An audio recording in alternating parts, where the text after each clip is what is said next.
The Hotel at Kirkwood Center, Iowa's premier luxury hotel. The Jill Armstrong team with Skogman Realty, the area's premier realtor, and Options Exteriors, your preferred local roofing and exterior company. The Hotel Kirkwood, named the Corridor Business Journal's 2022 Best Banquet and Event Venue, and awarded the AAA 4 Diamond Award for lodging. To make reservations, visit thehotelatKirkwood.com or call 877-751-5111 for more information.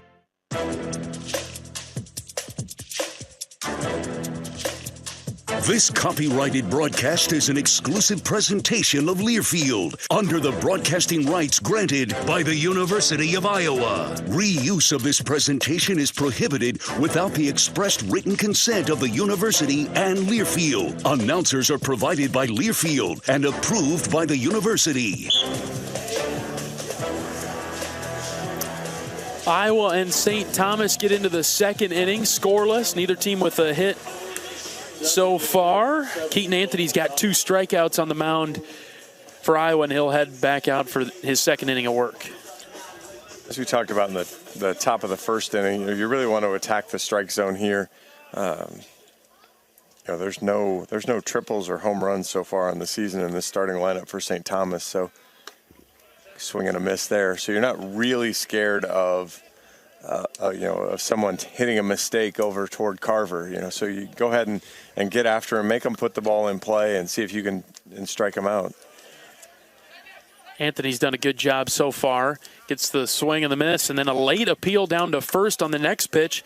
And the first base umpire, Scott Bain, again says that, yeah, this hitter went around 2, and now it's 0-2. Anthony in an advantageous position. Sliders outside 1-2.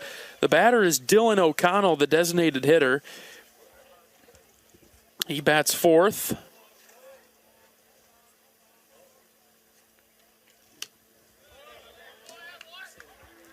Two and two now.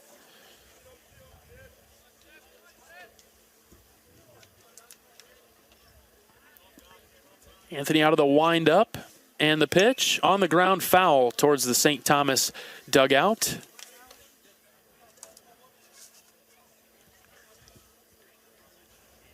It's a good time for Keaton again. He just had a fairly smooth first inning, so just kind of come back and find a way to finish this at bat. Ground ball, base hit into left field.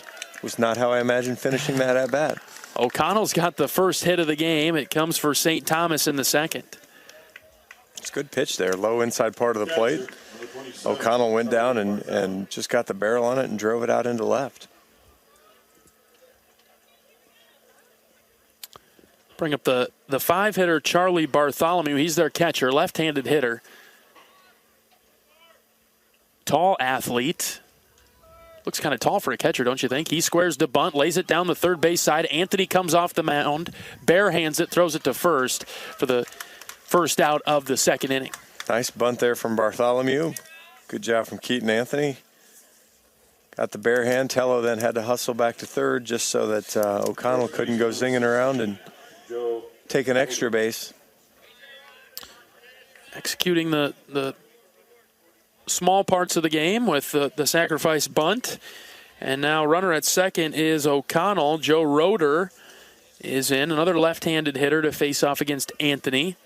Keaton's first pitch on its way home, on the ground to the right side. Honar's got it. He'll throw it over to first. Out number 2, runner advances to third on the backside. Good job by Keaton on the last 2 hitters. Come right back, throw strikes right away. Aggressive, obviously the first one to bunt, but first pitch swinging there. Now Keaton will have to try to finish it off with a 7-hitter, hitting 273 on the season so far, limited sample size. Tanner Marsh. Got a lot of left-handers towards the bottom part of this order for St. Thomas. Yeah, it's 3 in a row, and 4 of the last 5 hitters are left-handed. Anthony will go to the windup. 1-0 pitch to Marsh. Swing and a miss, 1-1. And you saw a little bit on the first pitch there. It's, a good reminder for Garrett Christensen, just a freshman behind the plate, but, it'll be important he stops anything in the dirt. Has to use the backhand here to stop this one. It's 2-1.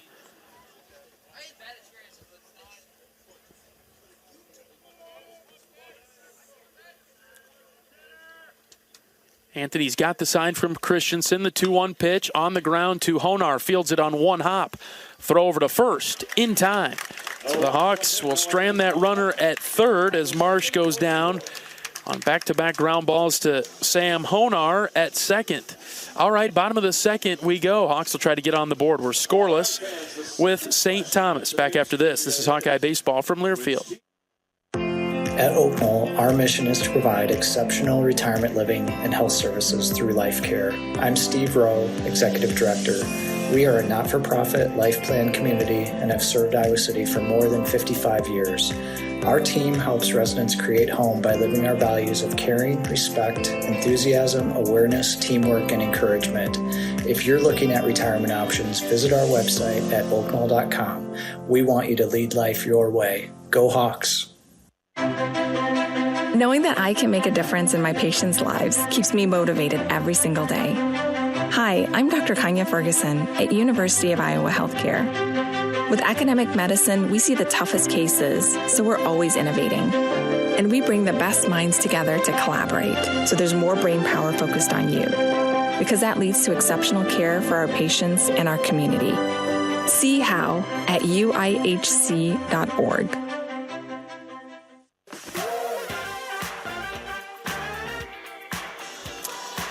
Sam Honar, Chase Mosley, Sam Peterson lead off the second inning for Iowa. Honar's been a nice hitter for the Hawks this season. Got a lot of pop in that bat. We've kind of mentioned him taking the low pitches and really finding a way to drive those. Not only has he shown some really good pull power, but he's also shown the ability with 2 strikes to square up, go to left field, just put bat on ball and drive it out to left. So he's really done a good job varying his approach too, depending on the situation. Honar squares to bunt on the first pitch. It's outside.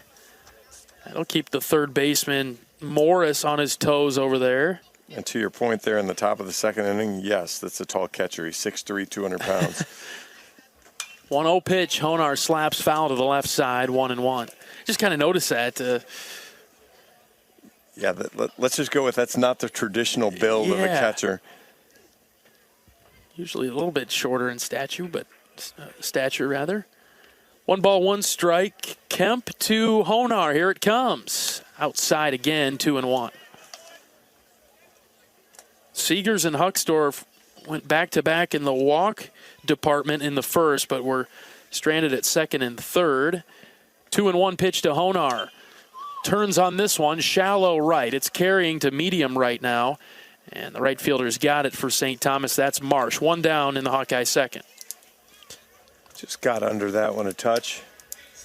Sent it more up in the air rather than out. Good inside fastball there. Right fielder, number 35, Chase Mosley. And Chase Mosley's one of those guys. We talked about that a little bit in Texas Tech, and just hitting 182 on the season, but 455 on base percentage. First pitch to Mosley is a breaking ball that is upstairs, ball 1. Kind of the first number doesn't tell the whole story sort of thing. No you got to way. just look a little bit deeper.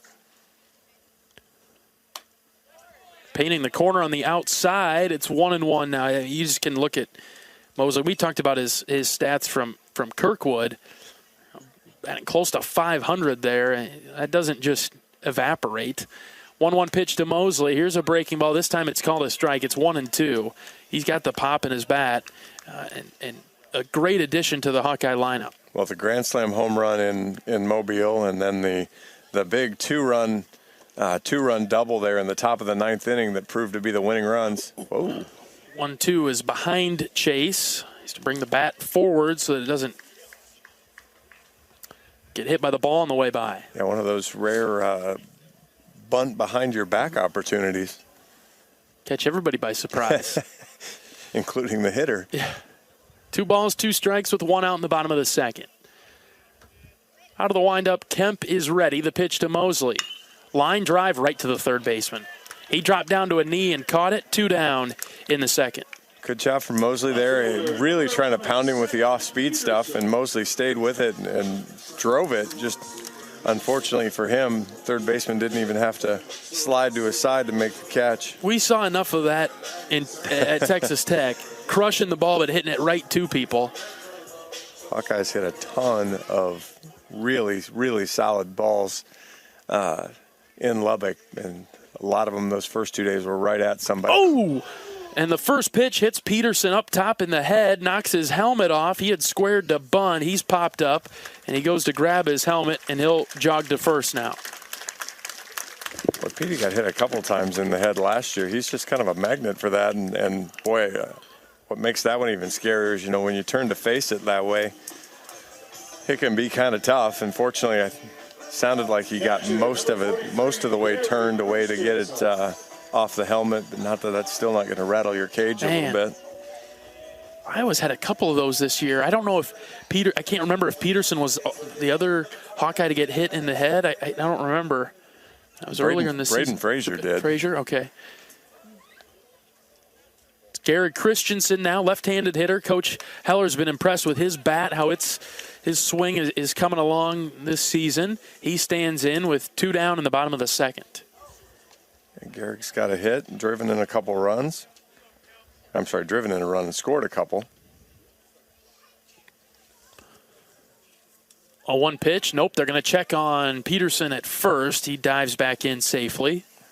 Petey might have been going there. Had a little stutter step to him and had to kind of cut and hustle back. Kemp's got a decent move. He's used it. He's got an accurate throw over there. The first baseman has been ready for it, and opportunity to throw a tag down. Peterson with a big lead. He takes off, pitches outside. Throw down to second is just a touch late. And so Peterson has a stolen base. He's in scoring position with 2 outs. Bartholomew was set up outside. I thought maybe with the 0-1 count they'd pitch out. And instead he caught a fastball that was down low and just almost impossible for Bartholomew to handle and make a good, fast throw. Counts 1-1. Christensen can give Iowa the lead the first runs of the day if he can drive in Peterson. 2-1 now. This pitch in on the shins. And now you want to see him, kind of pick a spot, pick a lane that he really wants to look for a pitch and decide whether he wants to look for that big looping curveball or if he's going to get a fastball and drive it somewhere. 2-1 pitch to Christensen, low and in, ball 3. Now we saw to the right-handed hitter, Kemp went 3-1 breaking ball after he threw the 3-0 fastball. I would think you're still going to see a 3-1 fastball here. Yeah, it's hit foul over the St. Thomas dugout. And so now the count's full at 3-2. So got the pitch he was probably should have been looking for, just a little bit behind it on the fastball. And now we'll see what Kemp trusts the most here with the 3-2 pitch, not wanting to get to the top of the lineup with 2 on. Yeah, he's done a good enough job where after the first couple of batters, he's kind of zeroed in. The 3-2 pitch to Christensen is inside, ball 4. He had his entire infield leaning towards their dugout. He thought he had rung up Christensen, but it's ball 4. Didn't miss by much as he tried to paint the inside part of the plate. Umpire said not quite this time. And now Seegers will get a chance with 2 on to drive in a run. Michael walked in the first. He's got 2 runners on. Runner on first, runner on second. We're scoreless in the bottom of the second with St. Thomas. First pitch to Seegers is outside, ball 1.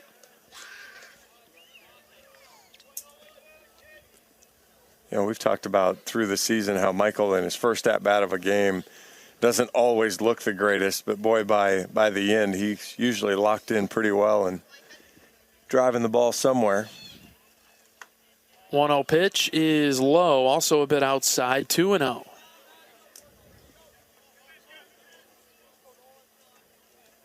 See if Michael squares to bunt. We both know he'll pull it back, but let's see if he squares to bunt.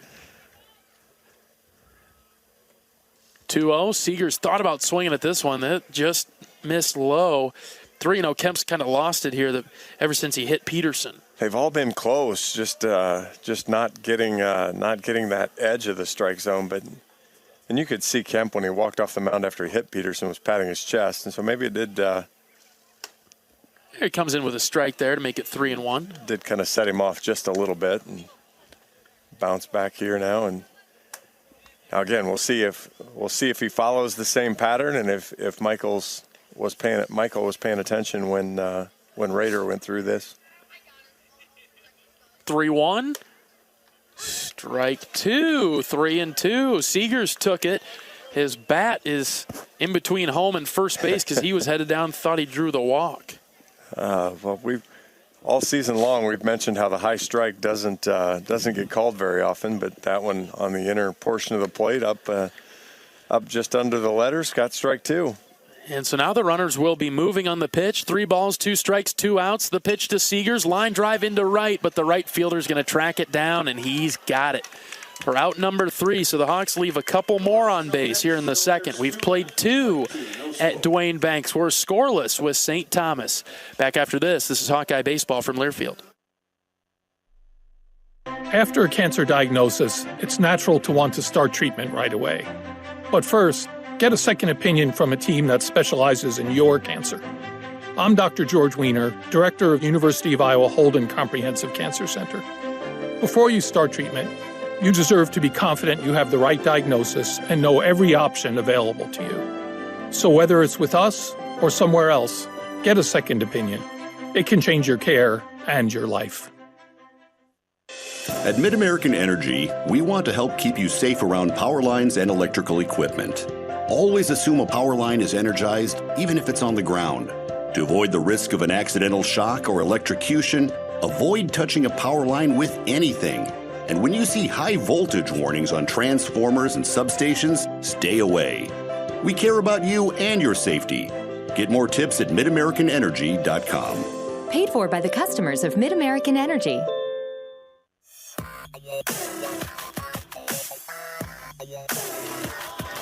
Top of the third inning from Duane Banks Field. Iowa and St. Thomas scoreless. Hawks don't have a hit quite yet. St. Thomas has one. They got it the last inning in the second. Keaton Anthony out for his third inning of work. He'll do face off against 8, 9, and 1 for the Tommies. Good extended work here for Keaton. Again, not throwing this weekend, but heating up in the bullpen a couple times. Not really knowing what this weekend's schedule is going to look like completely. It's nice to get him some good run. Number 6, Sam Gillespie. Actually, don't see anybody down in the bullpen. Just kind of wandering down there, so be interesting to see how the Hawkeyes go ahead and play this. Sam Kalesa leads it off with a high chopper to third. Tello's got it with one hand, throws it over to first, and DeRiggi dropped it. Just took his eye off it, and so that'll be an error, and Kalesa is on. Tello threw the fastball over there, and I don't know if it just caught kind of the outer edge of the glove or what, how that one got knocked out of there. But, boy, that's not something you see very often out of Brennan. Those are the free bases you kind of talking about a little bit. And so far in the third inning, St. Thomas with the runner on first now. Bottom of the order, Matthew Enck, left-handed hitter. Anthony out of the stretch. Enck bunts it foul to the left side. Yeah, with Enck hitting 185, and actually Kalesa was only hitting 121, but with Enck hitting 185, bunt is certainly in play here as the Tommies will play small ball and just try to piece together the rally the best they can. Get on and then move the runner. No balls and a strike. Anthony with a long pause. Runner takes off for second. Pitch is high. Throw is into center field.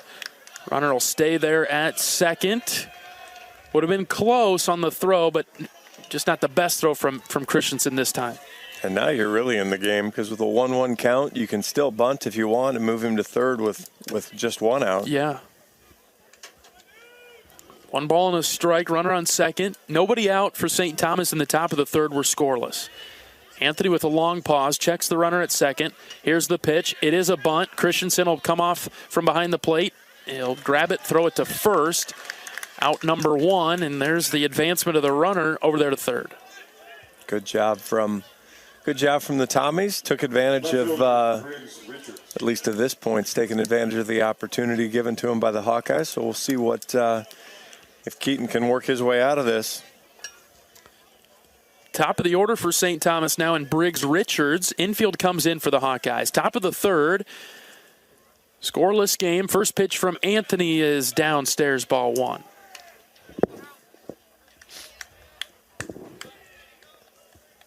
Hope for a ground ball in the infield and be able to look that runner back, a strikeout, something easy. Next pitch rather is fouled out of play to Richards. It's 1-1. Yeah, Richards hit that soft fly ball to Peterson in the first, and that'd be close to whether it was deep enough. Peterson's shown he's got a good arm out there and left, but we'll see what happens. Out of the windup from Anthony, it's low, 2-1. Richards lined out to left to start the game. Good stop there from Christensen, but yeah, as we've seen, a ball hit right at one of the infielders, you'll have a play at the plate. 2-1, right back to Anthony. He's got it. He'll throw it over to first. DeRiggi catches this one, 2 down, keeps that run over there at third. And by one of the infielders, I also meant Keaton Anthony. The pitcher counts there. He counts. He's an infielder at that point, and obviously, having played outfield, he'd spent some time, knows how to use his glove in the field pretty well. So now Iowa can get out of the jam if they retire Morris, right-handed hitter. First pitch from Anthony is up and in. Did it hit him? No. It's close. Even makes us kind of. I cringe on all those. Yeah, we bend away too. Everybody up here in the press box, those up and in ones, look out. 1 ball, no strikes. Pitch from Anthony to Morris. Swing and a miss, 1-1. I think Iowa will probably try to work Morris with the off-speed stuff, but especially then after you buzz him up high and then come back with the breaking stuff. This one's lifted into foul territory down the first base line. Here's Brennan DeRiggi. He looks up and he's got it for the third out of the inning, just by the first base coach's box. And so Iowa, they do get out of trouble in the third. It'll be Huckstorf, DeRiggi, and Anthony coming up in the bottom of the third, scoreless between Iowa and St. Thomas. This is Iowa Hawkeye Baseball from Learfield. At Oak Knoll, our mission is to provide exceptional retirement living and health services through life care. I'm Steve Rowe, Executive Director. We are a not-for-profit life plan community and have served Iowa City for more than 55 years. Our team helps residents create home by living our values of caring, respect, enthusiasm, awareness, teamwork, and encouragement. If you're looking at retirement options, visit our website at oakknoll.com. We want you to lead life your way. Go Hawks! Growing up, my parents always encouraged me to do what's right, even if it wasn't easy. I'd always hear my mother's voice say, "Do the right thing." That stuck with me. Every day, just do the right thing.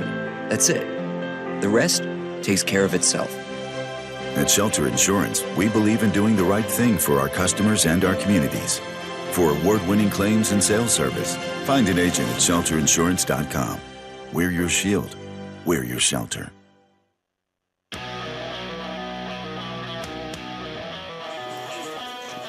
John Evans and John Leo in the broadcast booth at Dwayne Banks Field this March afternoon in Iowa City. We're scoreless between Iowa and St. Thomas. Bottom of the third, it's Huckstorf, DeRiggi, and Anthony. Good part of the order for Iowa. And seeing this St. Thomas pitcher another time through, see if we can't get some runs on the board.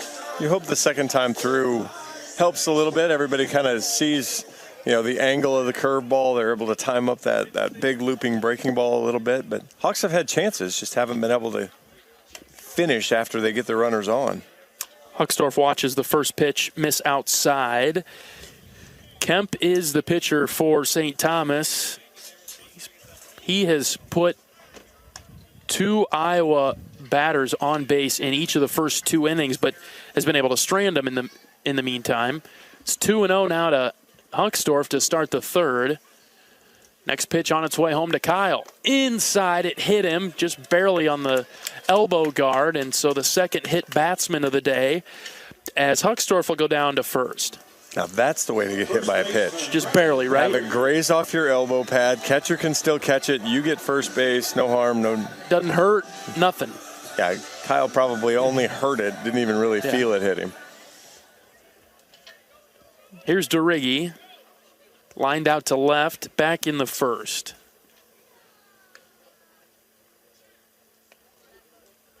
First pitch to Brennan is high and outside, ball one. Believe that's Nick Gattilla getting loose for the Hawks in the bullpen. So it'll be interesting to see if Keaton comes for the fourth or if they turn it over to Nick and the Iowa bullpen.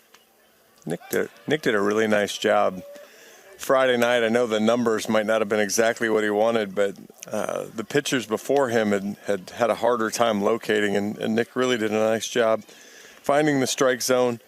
Giving the Hawkeyes some quality innings there when it really could have clobbered their bullpen on a Friday. Couple of checks on Huckstorf at first. I've been really impressed with the Iowa transfers, and Nick is one of those. Comes in from UCF. He's an Iowa kid, but transferred in from UCF, and he's been a good addition. That lefty sort of sidearm delivery. Next pitch to DeRiggi is outside though. 2-0. Hawks are trying to get things going in the bottom of the third against St. Thomas. They've drawn 3 walks. They've been hit twice. Still looking for their first hit. Iowa has a good mix of lefties and righties down in throughout the pitching staff, as that one misses just up and away for ball 3. But really with you've got Jared, you've got Kate Obermueller, you've got Nick, you've got some really strong left-handed arms, and of course then all your right-handed guys that are getting outs. 3-0 pitch to DeRiggi's in there for a strike, 3-1. Yeah, the left-handed arms really phenomenal out of the bullpen for Iowa. Well, and there was some question as to who was going to be Ben Butel's replacement, and Huckstorf's in trouble. He's safe back at first, but boy, he was jumping towards second, and the Hawks in the dugout were yelling back at him. Good move by Kemp. It was close over there. Huck might have had the green light, and Kemp might have been aware of that as well. Good, sharp move over there. That light might be yellow now. We'll see. 3-1 pitch to DeRiggi. Called strike again. Outside corner, 3-2. All right, Brennan, here we go. And now it'll be interesting to see if the light was green and went back to red, if it goes back green again now with a full count. Trust Brennan to put the ball in play and send him. Catcher set up a bit outside. 3-2 pitch. Runner goes. Oh, this one hits Brennan. He couldn't get out of the way from it. Got him, looks like, on the outside of the thigh. It's that outside portion right below the hip. Couldn't get out of the way of that one. And this happened a time or two in some of the other games. That's the worst time to get hit by a pitch because you're already going to walk anyway. Yeah, ball 4. So you don't want to take that, and we'll have a pitching change. Yeah, that'll do it for Nolan Kemp. Kemp will come off. You were going to go with Sean Kemp. I was going to say Sean Kemp. This is Nolan Kemp. His day is done in Iowa City. The Tommies will go to the bullpen. Bottom of the third. Still scoreless in Iowa City. We'll take a pitching change break. We're back after this. This is Hawkeye Baseball from Learfield. At Oak Knoll, our mission is to provide exceptional retirement living and health services through life care. I'm Steve Rowe, Executive Director. We are a not-for-profit life plan community and have served Iowa City for more than 55 years. Our team helps residents create home by living our values of caring, respect, enthusiasm, awareness, teamwork, and encouragement. If you're looking at retirement options, visit our website at oakknoll.com. We want you to lead life your way. Go Hawks!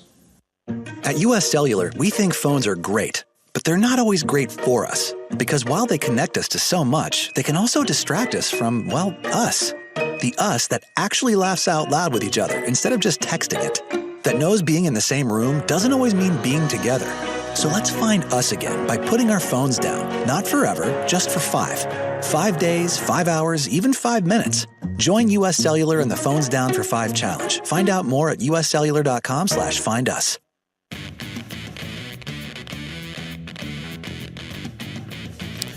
New pitcher for St. Thomas enters in the 3rd inning.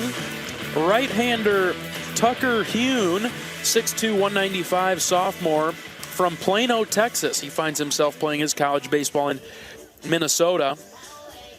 And he'll enter the game. He's a tall righty. He'll come into the game with runners on first and second for Iowa in the bottom of the 3rd. This will be Tucker's first appearance on the season. Last year, in 7 appearances, had a 5.68 ERA, 6 1/3 innings, 9 hits, 5 runs, 4 of those were earned. Kind of a little different delivery, not quite full sidearm, but it'll come kind of a slightly low slot, sling it a little bit. It'll be kind of mid-80s, slightly upper 80s, and then work a slider off that. So kind of a 2-pitch mix. Hawks will be trying to make sure, you get a lot, these sidearm guys sometimes like to work down in the zone, so you try to kind of push him up in the zone a little bit and see if you can get something you can drive that way. You're right. It almost feels like sidearm pitchers, they've got the sinker ball action, right? Something that dives down late. And, boy, if you float one of those, you're just helping the hitter out, elevate it out of the ballpark, right? Exactly. And that'll be obviously with Keaton and having some good pop and a workable wind here. If he can catch something kind of thigh high, you never know how far he can hit it. Iowa searching for their first hit in the bottom of the 3rd. Have had plenty of base runners today. We had no runs. 0-0 with St. Thomas. Runners on first and second. First pitch to Anthony. Breaking ball called strike. That was 75 miles an hour, and he hung it, and Keaton didn't quite swing at it. You almost dare him to throw it again. Yeah, and that was, yeah. Throw that again, it's probably going to have a different result. You'd like to hope for Keaton's standpoint. Nothing in 1 pitch on its way home to Anthony. Check swing, he went around 0-2. And Hawks were, like I said, Hawks wanted to force him up in the zone. The curveball was the top letter of the zone, and then the fastball he busted right back in on the inner part at the same level. And it had a little run in, right? Exactly. Just a little 2-seam action. Had arm side movement. Yeah, no balls, 2 strikes. This is a breaking ball that's high, way out of the zone. And it's 1-2. Nobody out. Runners on first and second for Iowa, bottom of the 3rd. And that's the other thing you see with sidearm guys is that it kind of rolls off their finger. You can get some arm side action. It'll move back into right side hitters. Check on the runner at second. Throw it there, and Huckstorf's back in without a slide. That was sort of a delayed throw to second. Kyle was back pretty good. That might be part of the new pitch clock rules, too, where I don't think you can just step off. I think you actually have to make the attempt. The 1-2 to Anthony. Swing and a miss. Keaton is down on strikes again today. And in the meantime, we'll pause 10 seconds for station identification. This is Iowa Hawkeye Baseball.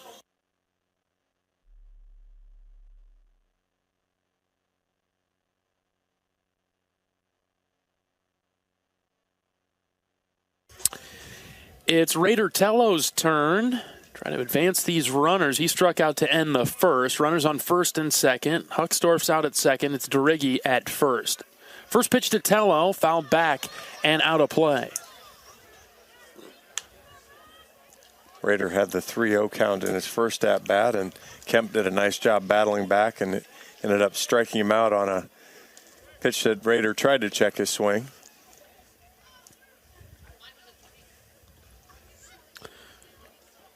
Got to find some green grass out there. There's a breaking ball that loops in.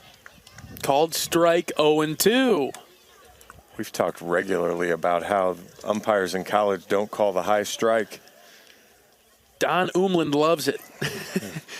No balls, 2 strikes to Tello. It's a very hittable pitch.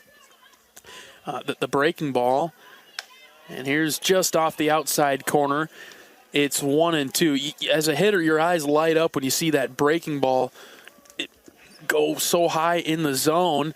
But you're kind of taught not really to swing at it because it's usually not a strike when they throw it that high. But he's been able to find the zone with it. He'll throw it over to second again. Huckstorf's back in okay. And generally that ball, when it's looping. It's not a fastball that's maintaining that level. It's big downward action, or should be some downward action, and so it's an interesting pitch for a hitter to track. 1-2 pitch to Tello. Runners take off. Rader fouls it to the right side. A hit and run was on for the Hawkeyes, and foul ball will send Huckstorf and DeRiggi back to second and first. That pitch is probably out of the strike zone, but in his experience of what he's just seen, he kind of has to swing at it. Huck had a great jump. He's probably going to get third easily, especially on a 73-mile-an-hour breaking ball, but Rader had to protect the dish. Hune's got the sign that he likes. Catcher setting up way outside. 1-2 pitch is up and in, then 2-2. Yeah, even though that found kind of the center spot of the plate, it was up high, and with your catcher set up so far to the outside, you're never going to catch that call.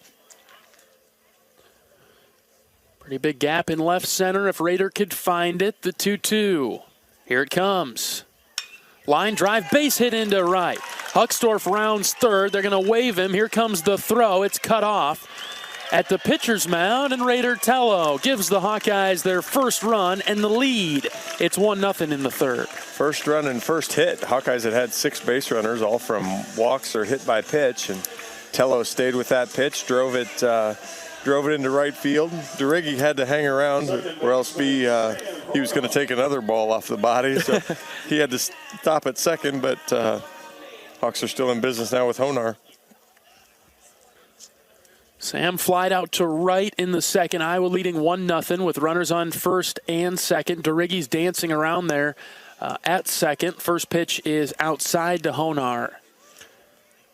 Some pitching staffs have kind of the, they have a rhythm to their deliveries, and so, we talked about when Seegers was at second in the first inning. Felt like he had it timed up, and looked like DeRiggi had a pretty good beat on the timing as well of the look and go. 1-0 pitch is ripped just foul down the first base line. Scott Benn getting his acrobatics in. He took a tumble to get out of the way of that one. Hey, these umpires are closer to my age than yours. I don't blame him. There's nobody my age that wants to get hit with a ball screaming down the line like that. That was as graceful as a somersault as I've seen. He went forward, nice roll, and Scott's all right down the first base line. 1-1 pitch to Honar on the ground, tapped to the first baseman, but foul. 1-2. I was bragging about Sam earlier in the game about going the opposite way with pitches, and that time he got a pitch that was on the outside part, ended up kind of just rolling over it and pulling it, and that's what happens. You hit weak ground balls, and so we'll see now down in the count 1-2 if he gets that same pitch, if he just tries to drive it into left instead. Hune with a long pause and a couple of looks at second. Now the 1-2 to Honar, floats high and outside, ball 2. Hune's been right in that middle 80s range, 85, 86 on the fastball, plus or minus, and Hawkeyes are starting to find the timing of it a little bit better. 2-2 pitch, popped up, shallow left center. Center fielder Voyevich comes forward. He looks up, he's got it for out number 2. Honar couldn't drive that one. He popped it up, and it'll be up to Chase Mosley to bring these runners in. A good barrel contact from Sam. Just kind of hit it straight up in the air there. Exit velo was pretty good, but the angle's not. Straight up. All right, here's Mosley lined out to the third baseman in the second. Runners on first and second with 2 outs. Iowa leading St. Thomas 1-0 in the bottom of the third.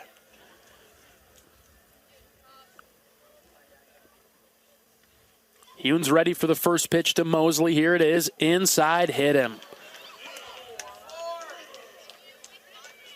Got him in the left leg, that front leg, and so now the bases are loaded for Sam Peterson.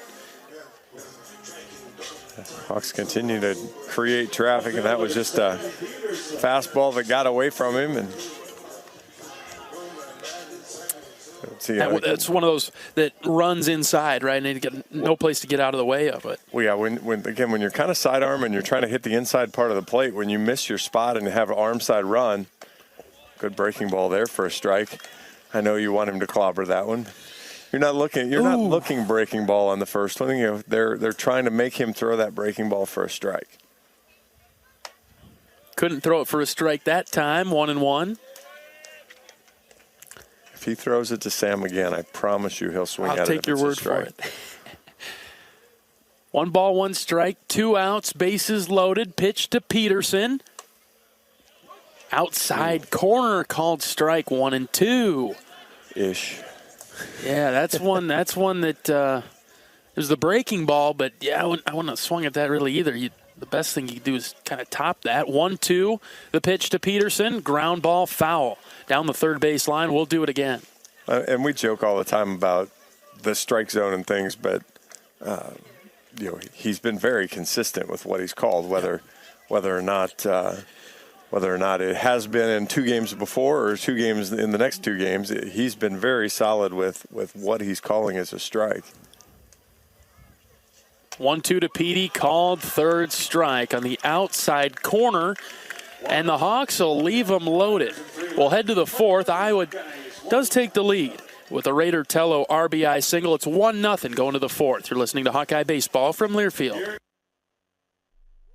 Got my nachos, got my big TV, and my favorite chair. It's game time. But you know, the only thing that would make it a little better is if I could listen to my local broadcasters while watching the game. Hello. You must have wished for your game to be synced with TV and radio. I sure did. Do you have a DVR? You bet. Do you have a streaming device? Yeah. Blammo! Your game is now synced. It's that easy. Oh, boy. To see if you can get synced, head to syncmygame.com from Learfield. Syncmygame.com? Syncmygame.com. You probably know that a natural gas leak smells like rotten eggs. But what does a gas leak look or sound like? If you hear a whooshing or hissing sound, see dirt, dust, or water spraying from an area, or you get dizzy or queasy, leave the area immediately, then call 1-800-595-5325 once you're safely away. See MidAmericanEnergy.com for more safety tips. Paid for by the customers of Mid-American Energy.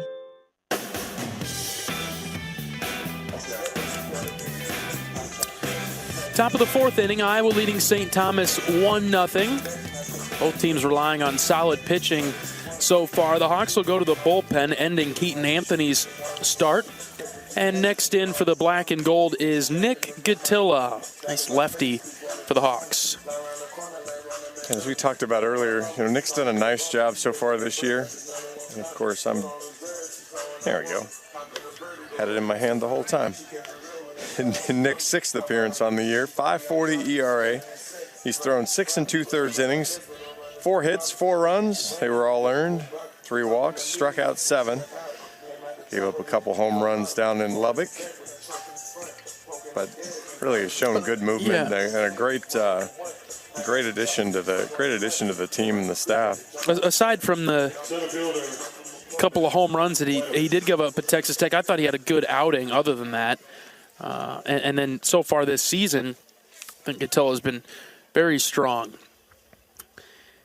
It is 3-4-5, so Voyevich takes a first pitch strike down the heart of the plate. And this is a great spot for him to come in. Lefty, righty, lefty, lefty, lefty. So we're in that part of the order where it's a good spot to go lefty on lefty here. Makes sense, doesn't it? Goes with back-to-back sliders to start the at-bat to Voyevich. It's 0-2. Out of the windup and the pitch. Swing and a miss. Good job, Nick Gatilla, for out number 1. And he and Kate Obermueller are very similar, and they're just nasty on left-handers because they can kind of drop that slot just a little bit and really kind of sling it across and create an angle. And that left-hander's got to be willing to hang in there a long time to make contact there. You see how the righty will handle it in O'Connell. He's got St. Thomas's only hit today. So anything about that lefty slider coming in, diving right at his knees.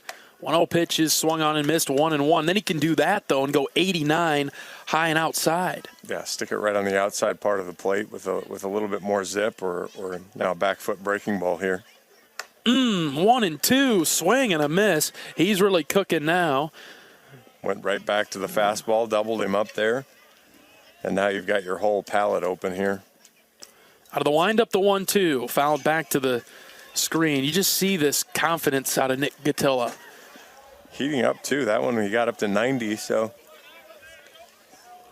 Got one strikeout in the inning.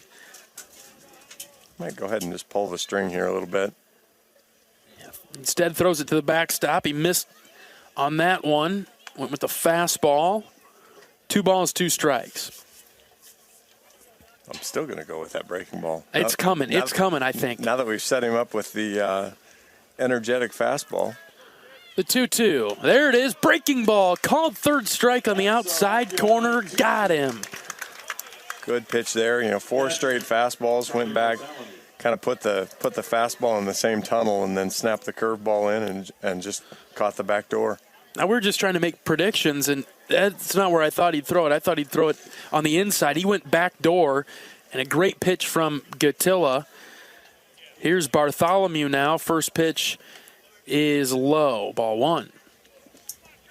Good fastball there, but didn't get the call. The wind and the delivery, 1-1. Bartholomew takes it. Inside corner. 1 ball, 1 strike. This is lifted foul and out of play.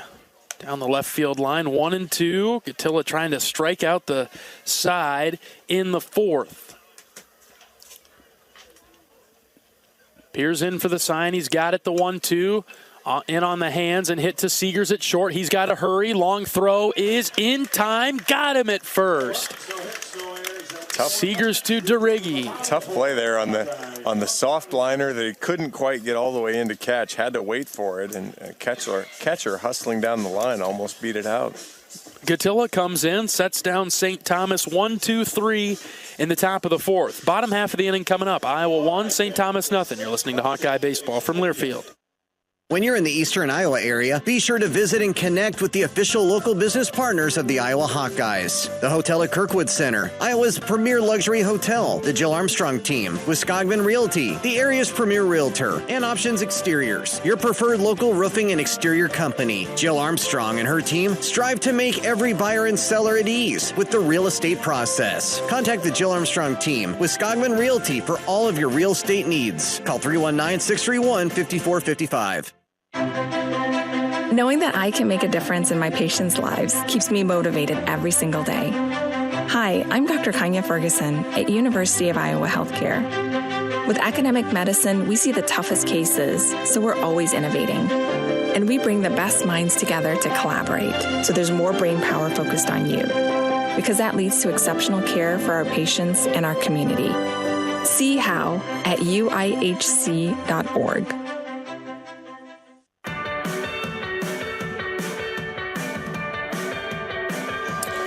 Bottom of the 4th inning in Iowa City. Hawks leading the Tommies 1-0. New pitcher for St. Thomas is right-handed senior Will Niggett. Will's making his 3rd appearance on the year. 3.86 ERA, 2 1/3 innings, giving up a run, a hit.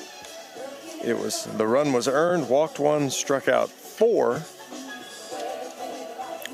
And he's going to come back with again with that upper 80s fastball, and then have kind of the whole mix. And as mentioned earlier, he's probably in these parts more famously known as Alec Niggett's brother. Alec was I'm not sure. That might get me in family trouble as this is the older brother pitching now. But yeah, Alec was on the Hawkeye team last year. Well, we'll see what he's got. First batter that he'll face is Gary Christensen in the 9 spot.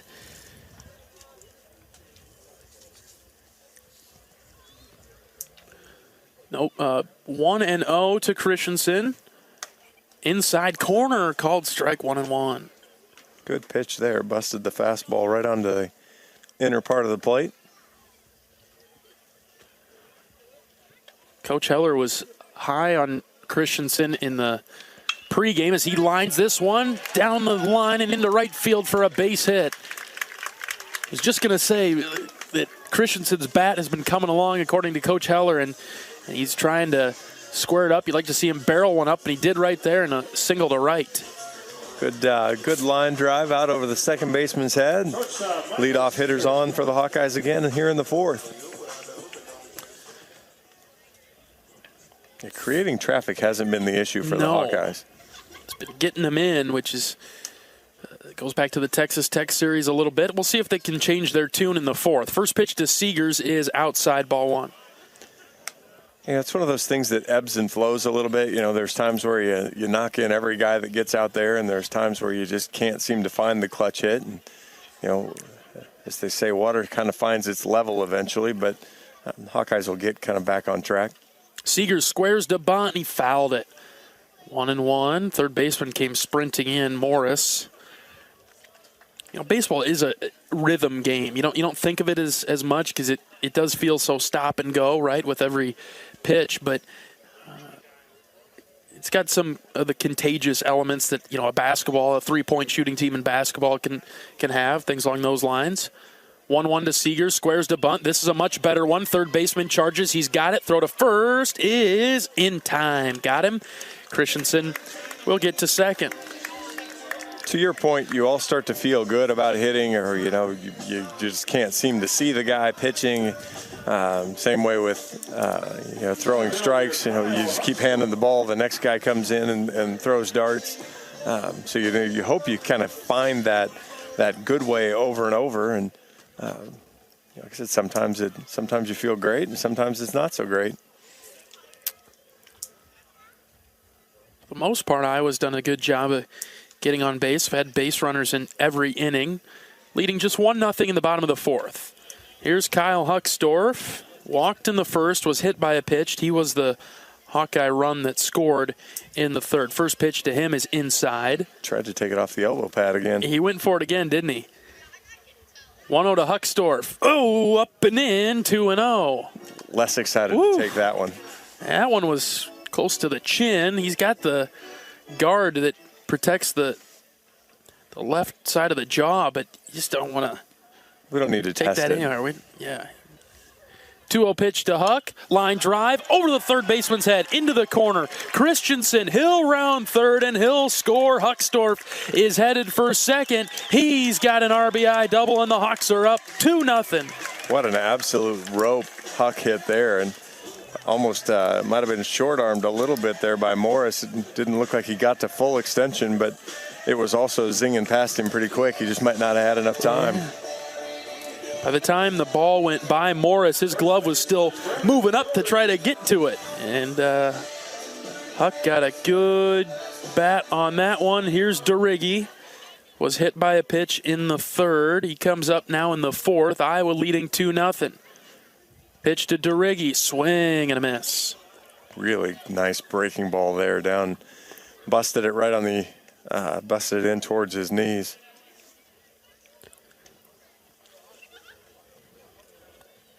DeRiggi can certainly barrel one up. 0-1 pitch on the ground to the right side. Second baseman's got it on a hop. He'll throw it across for out number 2. Huckstorf, in the meantime, moves to third. Keaton's due. I think he might be onto something. He's 0 for 2 today with a couple of strikeouts, which is just as surprising as anything we've seen today. Again, Anthony coming into the game, 346 hitter, which is in the top 3 on the team. The open stance, first pitch to him, called strike on the outside corner, low and outside corner. Keaton's swing can get just a little bit long sometimes, and so it'll be, can he just kind of tighten it back up, get back to his fundamentals. Hits this on the ground to short. The shortstop's got it. Anthony's hustling down the line, but won't be able to beat the throw. And so Keaton grounds out to short to end the fourth. All right, Iowa leads 2-0 thanks to the RBI double from Kyle Huckstorf. We're headed to the 5th. Iowa 2, St. Thomas nothing. This is Iowa Hawkeye baseball from Learfield. Got my nachos, got my big TV, and my favorite chair. It's game time. But the only thing that would make it a little better is if I could listen to my local broadcasters while watching the game. Hello. You must have wished for your game to be synced with TV and radio. I sure did. Do you have a DVR? You bet. Do you have a streaming device? Yeah. Blammo! Your game is now synced. It's that easy. Oh, boy. To see if you can get synced, head to syncmygame.com from Learfield. Syncmygame.com? Syncmygame.com. Hey everyone, I'm Mark Wahlberg, and I have some exciting news to share. At Wahlburgers, we are all about bringing the family together to enjoy a great meal and have a great time. That's why right now, for a limited time, kids eat free every day at all Hy-Vee Wahlburger locations. Kids 12 and under can enjoy one free kids meal with any purchase of an adult burger, sandwich, or entree salad. Bring the family to Wahlburgers and the Wahlburgers and Hy-Vee stores, where right now, kids can eat free.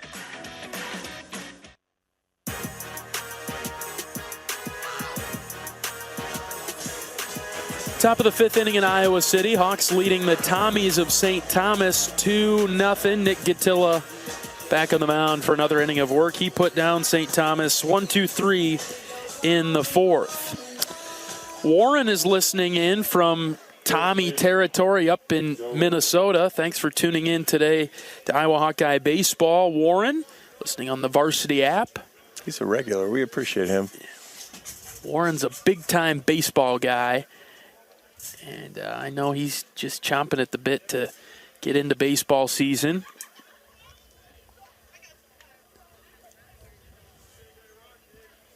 Joe Roeder is the first St. Thomas hitter to get in the box in the 5th. And Gattilla is missing inside with the first one.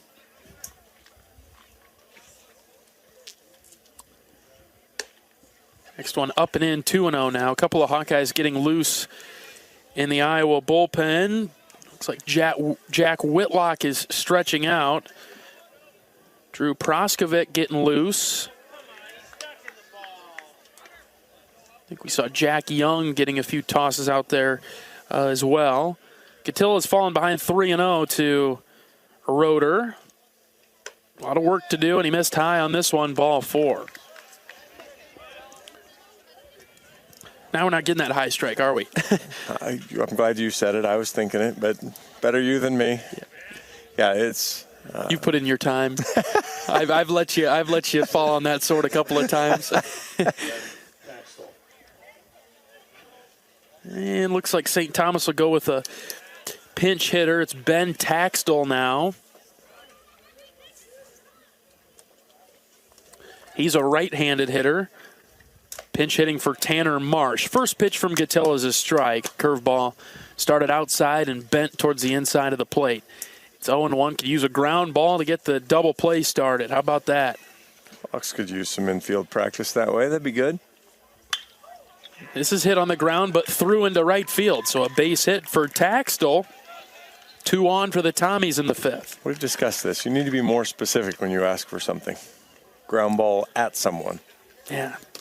One of the Hawkeye middle infielders were pinched in the middle to get that double play going, because we've talked about it before. If they're aligned in their normal defensive positioning, well then, yeah, that makes sense. But with the double play, you want to be a little bit closer to the bag. 2 on for St. Thomas. Here's Sam Kalesa. First pitch, he'll square to bunt, pulls it back, and the pitch is wide outside. You know, just the 2-0 lead here. You bunt them over, you get both runners in scoring position, and then all of a sudden a hit ties up the game. So, Kalesa reached on the air his last at-bat, plate appearance.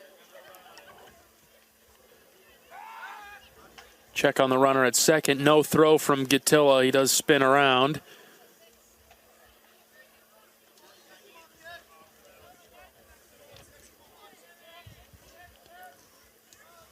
Ready for the next pitch to the St. Thomas second baseman. Here it comes. Squared to bunt, and he bunted it off the plate. Foul. 1-1.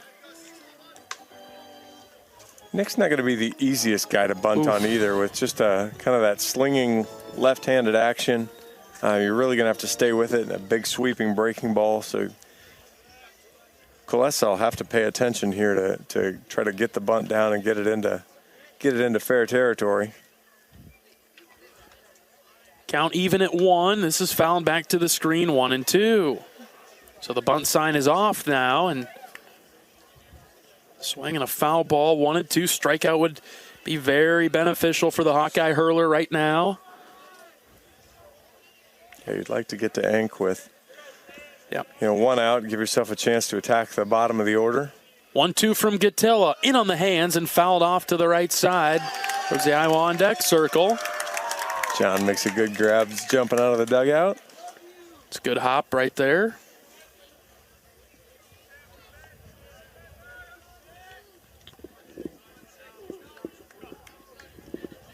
Good at bat between Kulesa and Gatilla. Nick's ready. The 1-2. Here it comes. That's high and outside. Ball 2.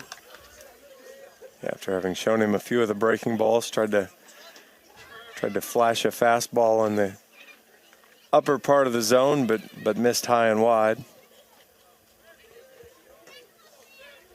See what he goes with here. The 2-2. Line drive, foul, and out of play into the Iowa bullpen in right. He went back to the fastball there, so now you've shown him a couple of those. He's late on both of those, so do you try to throw it past him, or do you go ahead and throw the back foot curveball? Or actually, Nick's really used the back door curveball more. Timing-wise, you'd be right on being late. Are you sure you want to go away from it? 2-2. This one fouled back to the pad. And to your point there, he was much better timed up with the curveball, so maybe now you show him that letter high fastball and see if he can catch up to it, if you can get him busted in on the hands. Christensen set up outside. 2-2 from Gatilla. Line drive into the right center gap. This is trouble. Mosley comes forward. He's got to field it on a one hop. They're going to wave home the runner as Mosley bobbled it. Honar picks it up. No throw, and the Tommies are on the board with an RBI single from Sam Kulesa. It's 2-1. My guess is that's going to go as an error on the run scoring because the runners had stopped. And then when Chase dropped the ball, they were able to continue. So I think you'll have a single, and then everybody advances on the air. And that's how they've marked it down. A couple of errors by Iowa in this game. Roeder scores, and now things certainly interesting. With a runner on first, runner on third, nobody out. We'll have a mound visit from pitching coach Sean McGrath. 2-1, tight game in Iowa City, top of the 5th inning. This probably is as much about how you're going to, calm Nick down a little bit. He's doing a good job. But now talk about how are you going to defense if they start to play a game here.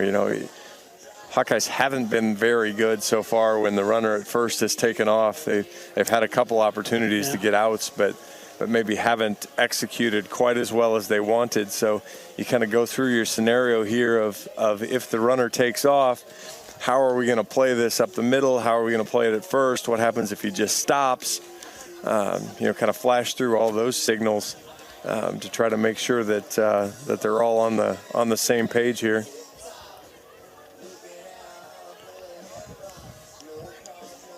Mound visit is wrapped up. With nobody out, runners on the corners, infield, the corners are in. As the batter, Enk, squared to bunt. He didn't pull it back in time, and so it's a strike. That's good slider from Gatilla, and Enk totally missed it. He went flashing at a ball. As that ball slid out of the zone, he stuck with it the whole way and got the strike call in. Squares to bunt again, now pulls it back as the pitch is low. It's 1-1. Got to watch the runner on third. That's Taxtell. He gets a little antsy. He can whip a throw down there behind him, maybe. He went in sliding head first. He thought he was going to get picked. Gatilla missed again outside. 2-1. Good pitch there. Just kind of stuck all the breaking balls here. Feels like his fastball could overwhelm him here a little bit. Sure. But he's stuck to the breaking balls. Squaring to bunt, 2-1, outside, ball 3. This is the bottom of the order. Richards at the top, he's on deck. Yeah, four straight breaking balls from Nick. 3-1 is the count. Here's the pitch. Squares to bunt, and it's a strike. Didn't pull it back. Missed it. Counts full. Yeah, he just busted a fastball right past him. That's a great pitch to bunt, and either he didn't want to bunt it that bad or just kind of stabbed at it a little bit. Looked like he kind of poked at it. What a comeback this could be from Gatilla. The 3-2. Now they'll check on the runner at first just to make sure he's not going anywhere. That's Kalesa over there. That's not Nick's best move, so it could be fun to see if he goes ahead and doubles up to first base with his really good move here to see if he can catch him leaning. A 3-2 on the ground and foul past DeRiggi at first.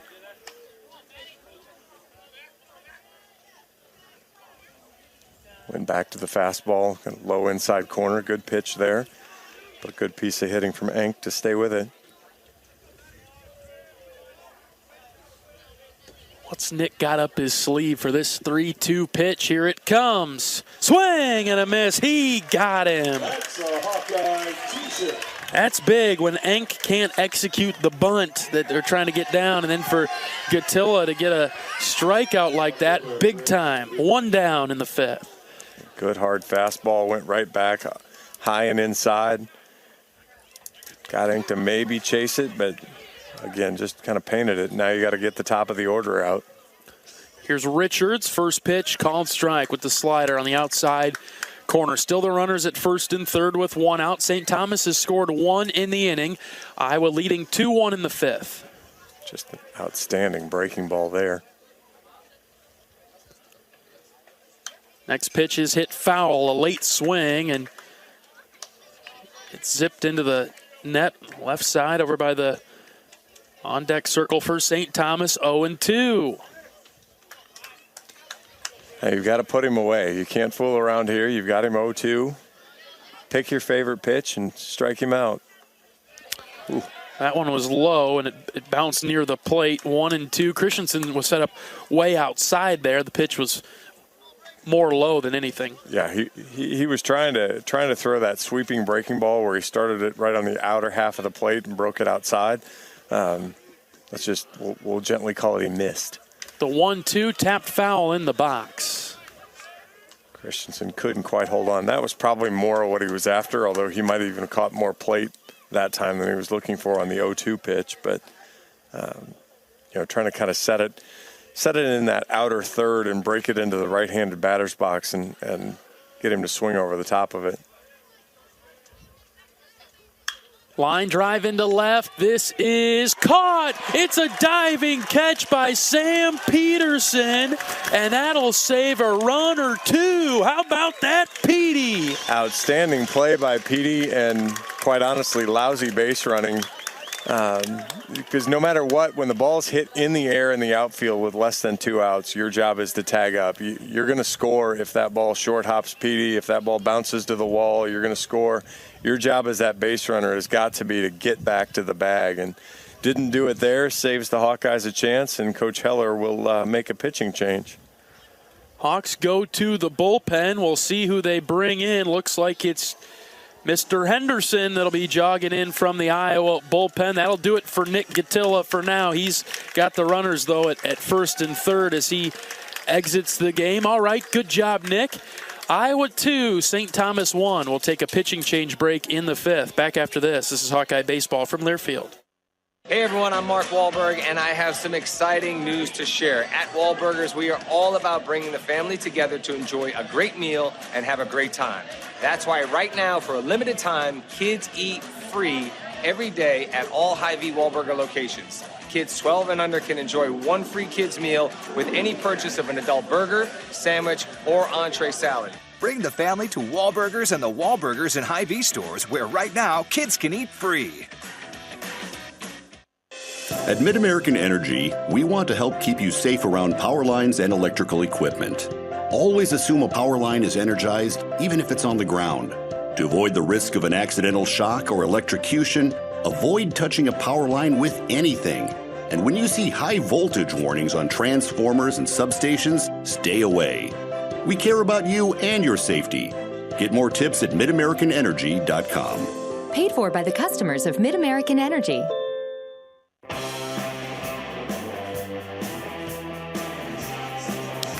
Top of the fifth inning, Iowa leading St. Thomas 2-1. New Hawkeye pitcher is Jacob Henderson. He'll come in with runners on first and third and 2 outs. Jacob Henderson's third appearance on the season. He's got a 4.50 ERA, pitched a couple innings. Hasn't given up a hit, but struggled a little bit with control. 4 walks, is allowed a run, struck out 4. And if you want to think about it, if you're listening on the radio at home, he's about exactly the opposite of Nick Gotilla. Kind of the same delivery, but rather than left-handed, he's right-handed. A little three-quarter sling with just a ton of breaking ball movement. And he was one of Coach Heller's firefighters last year. He'd come into these dirty innings, with a couple guys on, and hey, give me an out, give me 2 outs. Maybe give me an inning and a third, but the first, when you come in, it's going to be, I need you to come in and be sharp right away. And so he hasn't been called on a weekend yet, but this is exactly the type of spot where the Hawkeyes are going to need him somewhere in the Big Ten season to finish off a jam without allowing these runners to score. And so to use these midweek games early to prime him for the Big Ten season, that's what he's in there to do. First pitch strike to Morris. How to get out of this one. Tight game in Iowa City. Hawks are up 2-1 in the top of the fifth. Short lead at first. 0-1 pitch. Floats outside. Ball 1. And Morris is one of the better hitters on the St. Thomas team here in the early season, hitting 280. Doesn't have an extra base hit, so you kind of want to attack him. His power is not going to probably hurt you, but you've got to make him put it in play, see if you can get a roller somewhere. This one is hit deep and well to right. Mosley gives chase. He's got it. Third out of the inning. That was close. Warning track power for Morris on that one. John and I are sharing a chuckle up here in the booth. He got a hold of that, but Chase Mosley tracked it down. We'll strand the couple of runners on. Iowa 2, St. Thomas 1, headed to the bottom of the fifth. This is Hawkeye Baseball from Learfield. At US Cellular, we think phones are great, but they're not always great for us. Because while they connect us to so much, they can also distract us from, well, us. The us that actually laughs out loud with each other instead of just texting it. That knows being in the same room doesn't always mean being together. So let's find us again by putting our phones down. Not forever, just for 5. 5 days, 5 hours, even 5 minutes. Join US Cellular in the Phones Down for 5 challenge. Find out more at uscellular.com/findus. When you're in the eastern Iowa area, be sure to visit and connect with the official local business partners of the Iowa Hawkeyes. The hotel at Kirkwood Center, Iowa's premier luxury hotel. The Jill Armstrong team with Skogman Realty, the area's premier realtor. And Options Exteriors, your preferred local roofing and exterior company. Handling all of your exterior needs from roofing, siding, windows, and gutters, they've got you covered. Providing free damage inspections and help filing insurance claims. Call 319-343-6376.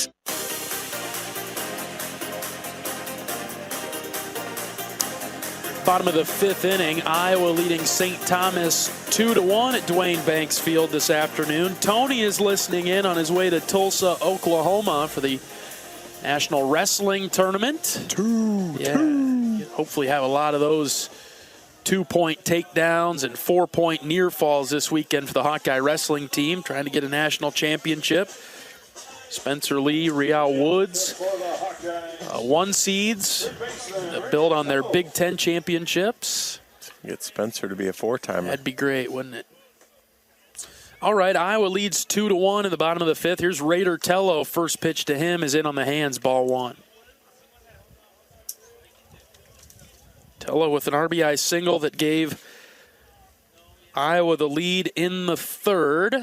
Still holding that 1-run lead. Next pitch is just low, 2-0. I'll see if Raider likes to swing the bat a little bit. Pick your funnel and drive one somewhere. 2-0 pitch to Tello, outside but called a strike, and it's 2-1. A lot of room in the left center gap. They're just not believing that the Iowa hitters will take it that way. I'm not sure why.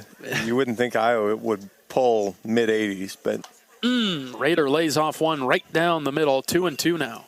That one looked like more of a pitch Rader would typically swing at, so must have been something he didn't quite see right on the off-speed pitch.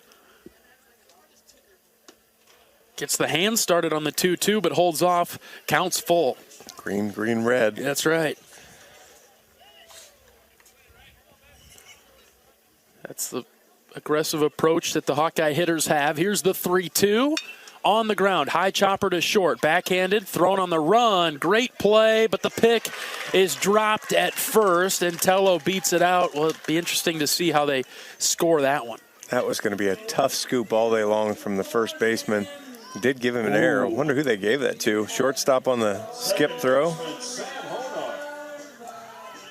We'll have to wait and see. That was a very good effort by Enck, the shortstop.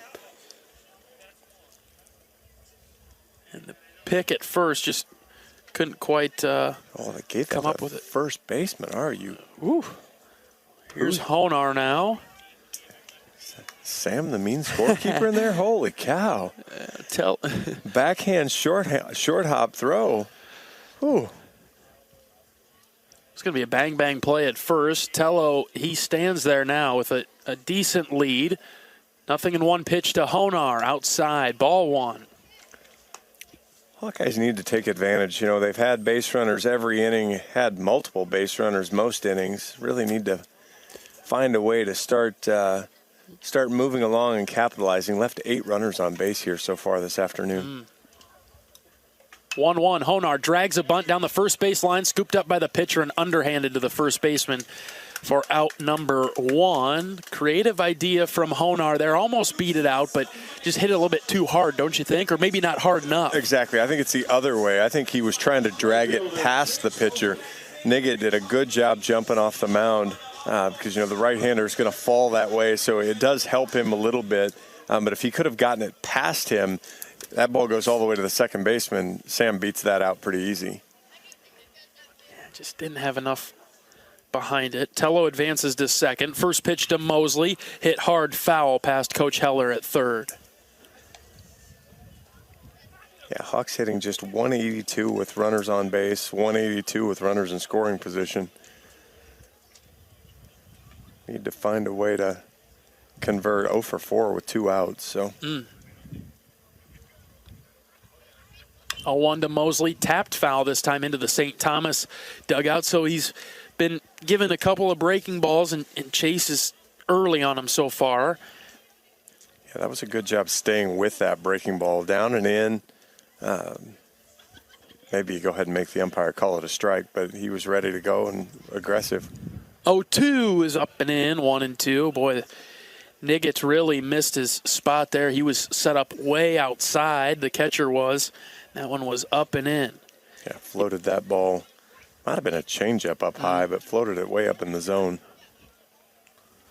1 ball, 2 strikes with 1 out in the 5th. Pitch to Mosley. Line drive, backhanded by the shortstop. He comes up firing. This throw is in time. What a play by the shortstop. 2 down. Look what I found on the 1 hop. He had his head totally turned away, but he had it. That's not going to go in a fielding textbook, but he caught it, and and then actually the first baseman learned a brief lesson there, and he actually went with 2 hands on the scoop, which you nearly never see from a first baseman either. Way up to Sam Peterson to keep the inning going for Iowa in the 5th. Up 2-1. First pitch, Petey lines it to left. It's down for a base hit. Tello rounds third. The throw is cut off at short, and it's an RBI single for Sam Peterson. Well, I kind of question a little bit that the left fielder was really aware of.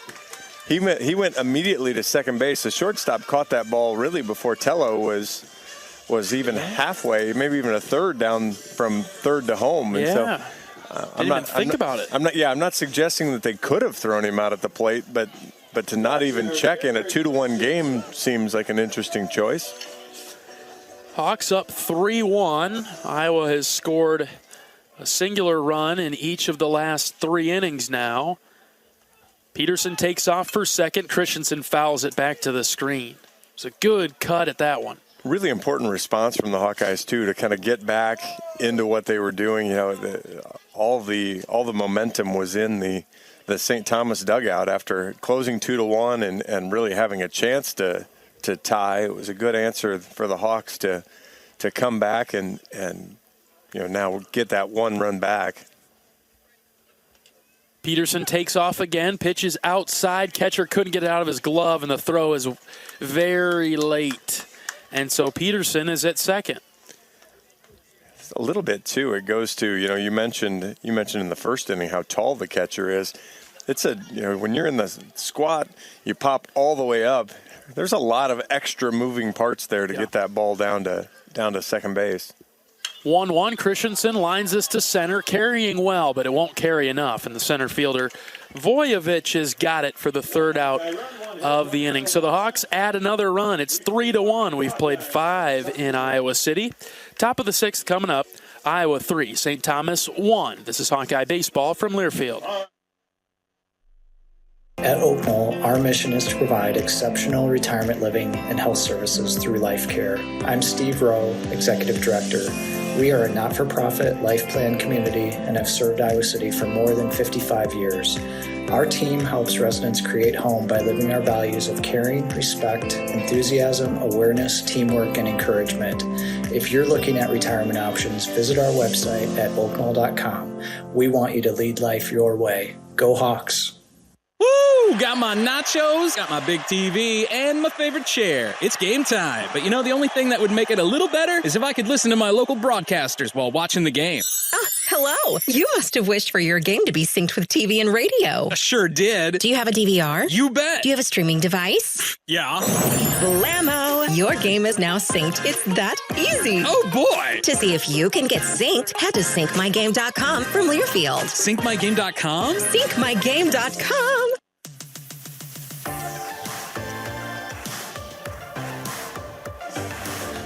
We're on to the 6th inning at Dwayne Banks Field. Iowa leading St. Thomas 3-1. Hawkeyes back out on the field defensively. Another bullpen move. We'll see Ty Langenberg come in out of the Hawkeye bullpen this Wednesday afternoon. Let's see what Ty's got. Yeah, I'm not exactly sure that St. Thomas wants to see the preseason Big Ten pitcher of the year, but Ty struggled a little bit this year. 1-2 so far, 4 appearances. Of course, they've all been starts to open up Hawkeye weekends. 16 2/3 innings, giving up a surprising 25 hits, 11 earned runs, 12 in total. And he struggled a little bit with his command. 10 walks, does have 17 strikeouts, a 1-2 record. We'll see if just a little bit of change of scenery here kind of helps him find a little bit of a groove. And then I think this also speaks volumes about maybe what Iowa thinks about the weekend slate of games. Yeah. On a normal situation, you know, the Hawks would be playing on Friday. We're just not sure what the weekend schedule looks like. You're scheduled to play South Dakota State Friday, Saturday, Sunday here at Dwayne Banks, but with the weather, just not sure how that's going to shake out, as this first pitch is bunted in foul territory in the air, and it'll get down foul. And so, obviously, if Langenberg pitches on a Wednesday, it's safe to assume he wouldn't be pitching on that Friday, is what you're saying, John. That would be my guess. The college pitchers do operate a little bit differently, but you're not going to heat Ty up today and then have him throw, even though he's probably only going to throw an inning, maybe 2 today, but it'll be fairly limited. The batter is Ben Voyevich, counts 1-1 from Langenberg. You look at Ty's line this season, you know, the 10 walks, opponents hitting .357. That's a combination that is just hard to go with at the time being, but opportunity like this and maybe a couple of bullpen stints could be good for him. Get him right again. 2-2 now. Well, Ty started last year. You know, he started last year in the bullpen. He was kind of the you had Adam Mazur going on Friday, you had Connor Schultz going on Saturday, and then you had Marcus Morgan, who started on Sunday. And the idea then was Ty was going to back up. Well, he gets a swing and a miss here, gets away from Christensen, has to hustle the throw to first. Got him for out number 1. Go ahead, John. Ty was going to kind of back up Marcus. So when Marcus kind of ran out of gas or struggled, then Ty was the guy. And that's kind of the way it worked out early. And Ty was fantastic. And then with the injury to Connor Schultz, where he was out for a little bit, Dylan Nedved shuffled around, Ty Langenberg shuffled around, and Ty really became a high quality swing and a miss there for strike one to O'Connell. He really became a quality Sunday guy and did a great job and went out to the Cape this summer, pitched really well out there. So it's really just a function of Ty kind of finding his way again. You know, he's not broken, he's not hurt. It's just, you know, kind of finding that confidence again to get outs. Working quickly from the mound, but the count is 2-1 to O'Connell. Swing and a miss on a nice pitch at 94. That's more like it from Ty, because we've just been talking and watching that the velocity's been down a little bit, the location's been off. To see that go to 94, that looks pretty good out of Langenberg. The next one is hit in the air to right center. Mosley comes forward and right, and he reaches up for out number 2. You know, you talk about the change of scenery. You know, maybe that Ty doesn't leave the rotation, but maybe he just moves to Sunday. You know, it could just be that a different day for Ty. We joked about it a little bit. You know, okay, does he need to eat something different for breakfast? Does he, you know, whatever it is, you know, just at this point, shake it up just a little bit, and whatever's happened here today, you know, as Ty's last 3 fastballs went 94, 95, 94. That's more like it. Exactly. He'd been in the 91, 92 range, 93. And while sitting at home, that doesn't sound like a huge difference. To hitters, it's a huge difference. I mean, just their ability to square up and barrel up. And it's not Ty, you know. I mean, that's not the Ty Langenberg that we know is there, right? Right. It's that ability to let it go, to trust it, and believe in yourself. And Ty's got that. 2-1 is ripped over Sam Honar's head and into right field for a base hit. That's Charlie Bartholomew.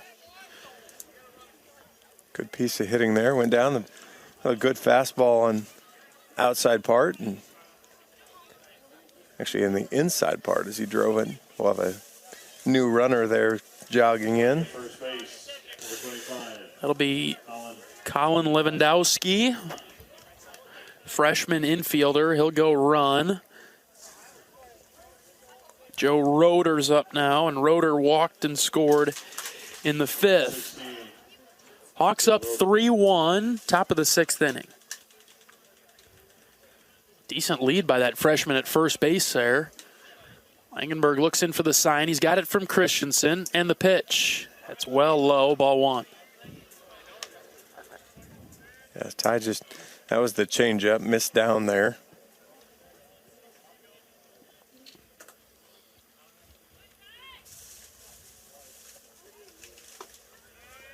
One-0 is in and low.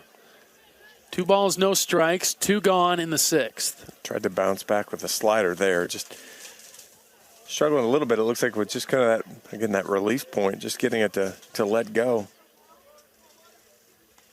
That one gets away from Christensen, and so the runner will move up to second now. Pitch was low and outside. 3-0. You've seen this a little bit from a couple people on the Iowa staff where it's, you know, it's an easy inning, and then it's not. Right. And that's the, you know, trying to get that inning closed down has been the trouble. Good fastball there on the outer half. But, you know, it's that even if you get out of this without giving up a run, it's the 8 or 10 more pitches that you have to throw. That's right. That limits how long you can get into a game, and so you know, then you need that, you know, you need one more good arm in the bullpen to get you out of any given game, because, you know, instead of going 7 innings, you went, you know, 4 2/3. Next pitch is hit on the ground to second. Honar backhands it, bobbled it. And so the inning stays alive for St. Thomas, as Honar couldn't pick it up cleanly off the turf. Runners on first and third for the Tommies, threatening again in the 6th. And now it's Joe Voss, left-handed hitter. Third Hawkeye error of the game right there. We've just been talking about how good the defense has been this season as a whole, but today hasn't been sharp, and a couple of the games at Texas Tech weren't overly impressive, so Iowa's defense, maybe something to clean up. First pitch from Langenberg to Voss. It gets away from Christensen. Oh, it hit him. Hold on a minute. Is it a dead ball? What's going on? We're waiting. The umpires are going to meet because it's either a hit batsman. That's a strike, but... Well, hold on a minute. So the runner from third, he came in and touched home, and he's in the dugout now, so that run scores. But just as it stands right now, the umpires are having a meeting behind the mound. It looked like it was going to be a hit batsman. We couldn't really tell if he got hit or not. The batter, it was a curveball that was low. If he got hit, then he goes to first, but that run doesn't score from third. Correct. Hawkeyes are going to benefit if it's a hit by pitch. Runner goes back. So he says runner goes back, and now St. Thomas, their coaching staff, they're not overly enthused about the decision. But if he swung at the pitch, even if it hit him, it's a strike. So we're going to wait to see what goes on here. In the meantime, we'll pause 10 seconds for station identification. This is Iowa Hawkeye Baseball.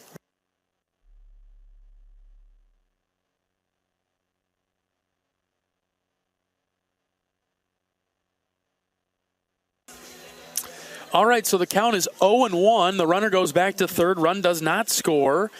2 outs, runners on the corners. Langenberg's next pitch is just outside ball 1. So we either called that a foul ball, which I'm not sure that he made contact with, or it hit him. But either way, then the third base umpire said he swung at it. So when he swings at it, even the back foot breaking ball that hits him goes as a foul ball, and that one misses low, 2-1. Ty really struggling with control right now. You kind of get new life for Iowa here if you could get out of this after what looked to be a wild pitch pass ball situation, but Ty can't find the strike zone. It's 3-1. It's interesting. Garrett Christensen really tries to backhand a lot of those, and especially with a runner on third, that ball will have a tendency then if it skips, it'll jump away from you. I'd almost like to see him make sure he blocks those. 3-1 is a called strike on the outside corner. Count is full. So our runner on first will be on the move, but Ty's got to find that strike zone again and really start to work it. He took a lot off that fastball. 3-2 to Voss. On the ground to the right side, DeRiggi's got it. And he'll jog over to first and retire the Tommies in the 6th. All right, so nothing for St. Thomas after all that. To the bottom of the 6th inning we go. Iowa 3, St. Thomas 1. This is Hawkeye Baseball from Learfield. After a cancer diagnosis, it's natural to want to start treatment right away. But first, get a second opinion from a team that specializes in your cancer. I'm Dr. George Weiner, Director of University of Iowa Holden Comprehensive Cancer Center. Before you start treatment, you deserve to be confident you have the right diagnosis and know every option available to you. So whether it's with us or somewhere else, get a second opinion. It can change your care and your life. When you're in the eastern Iowa area, be sure to visit and connect with the official local business partners of the Iowa Hawkeyes. The Hotel at Kirkwood Center, Iowa's premier luxury hotel. The Jill Armstrong team with Skogman Realty, the area's premier realtor. And Options Exteriors, your preferred local roofing and exterior company. The Hotel Kirkwood, named the Corridor Business Journal's 2022 Best Banquet and Event Venue. And awarded the AAA 4-Diamond Award for lodging. To make reservations, visit thehotelatkirkwood.com or call 877-751-5111 for more information.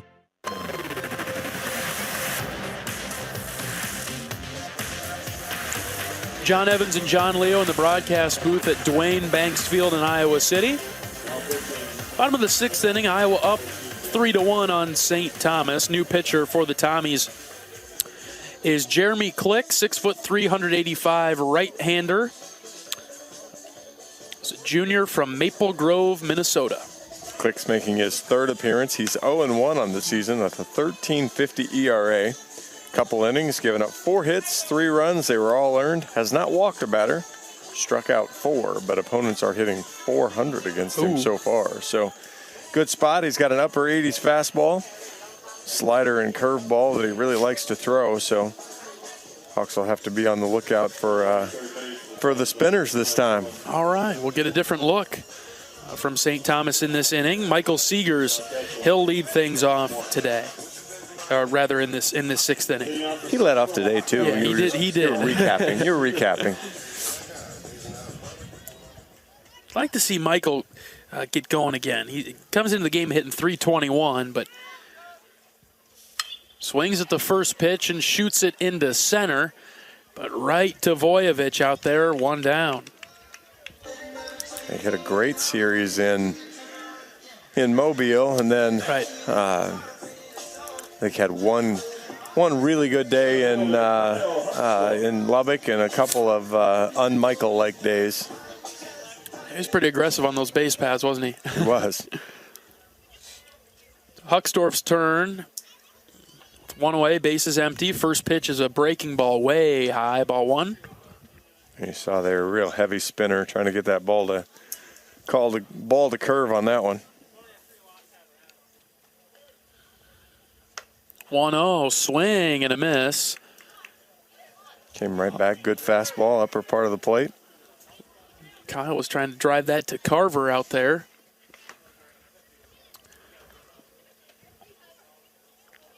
One ball, one strike, just inside, 2-1. What have you seen from St. Thomas? You look at their record; they're 1-8, but I wouldn't have really guessed that based on how they've pitched today, at least.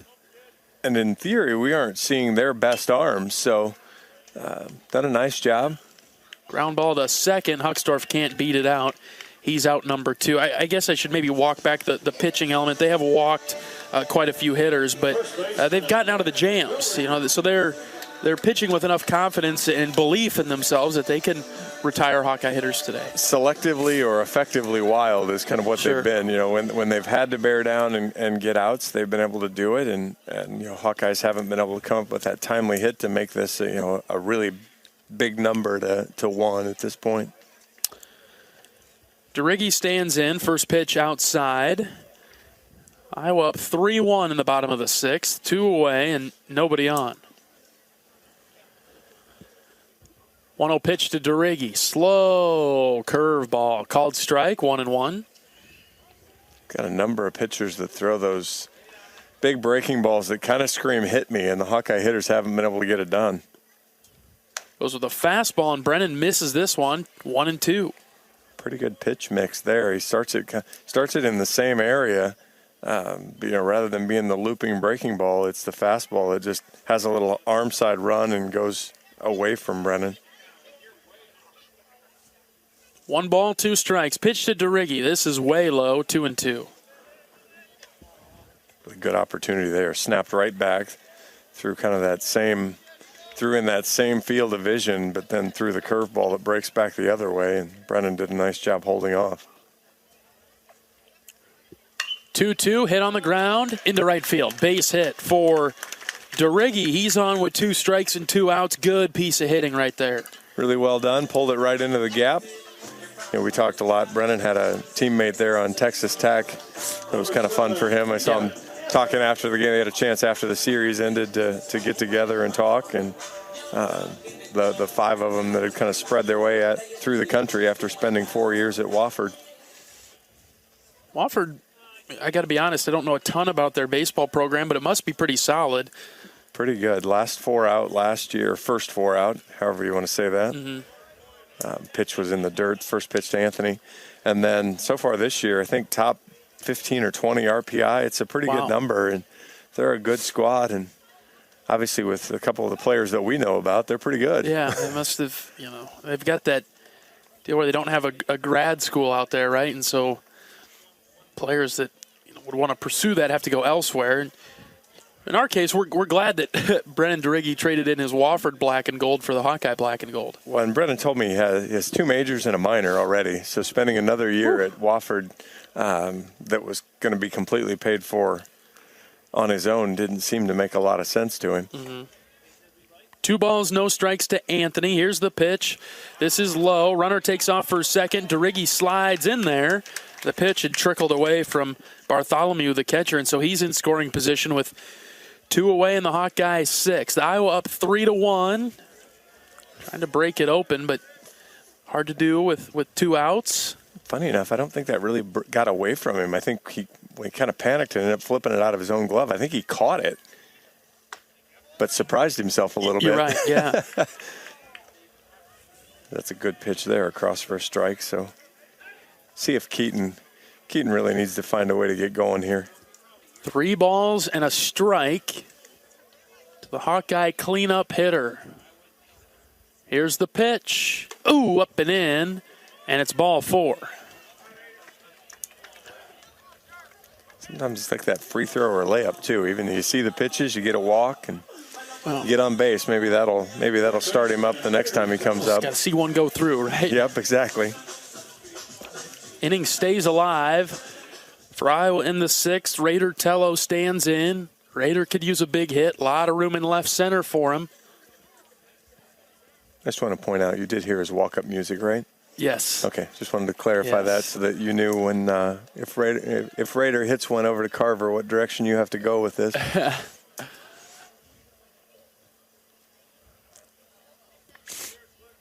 1 ball, no strikes to Tello. Raiders had a hot start to the year.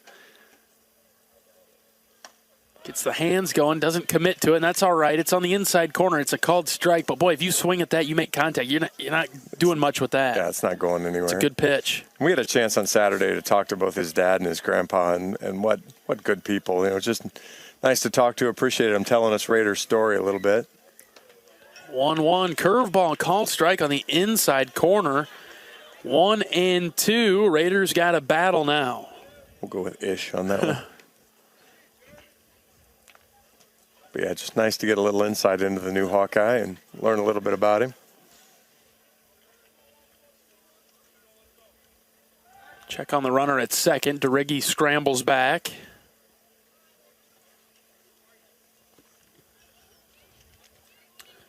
Second baseman better hustle as he's not back in position yet.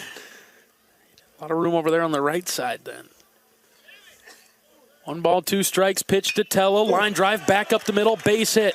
DeRiggi rounds third. Here he comes, and he will score.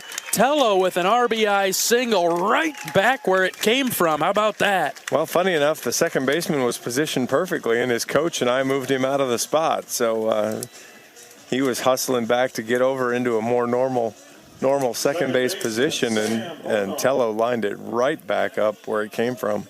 Tello's had a great game today. He's got a couple of hits, 2 RBIs. Hawks up 4-1, bottom of the 6th.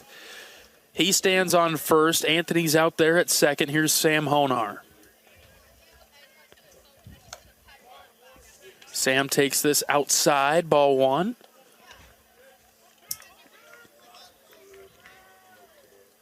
See if they make a mistake and throw a low one to Sam and he can golf it somewhere, right? I keep forgetting to ask Sam if he's much of a golfer, but boy, he likes those low pitches. Ooh. Pops this one up left side, foul territory. Third baseman gives chase. Looks like it'll get into the stands. Off the netting. Yeah. No, what did that hit to come back? I don't know. That might have been in play. Third baseman gave up on it early. I can't imagine that that's the case. Just a little illusion from our we missed it hitting something. 1 ball and 1 strike to Honar, the Hawkeye second baseman.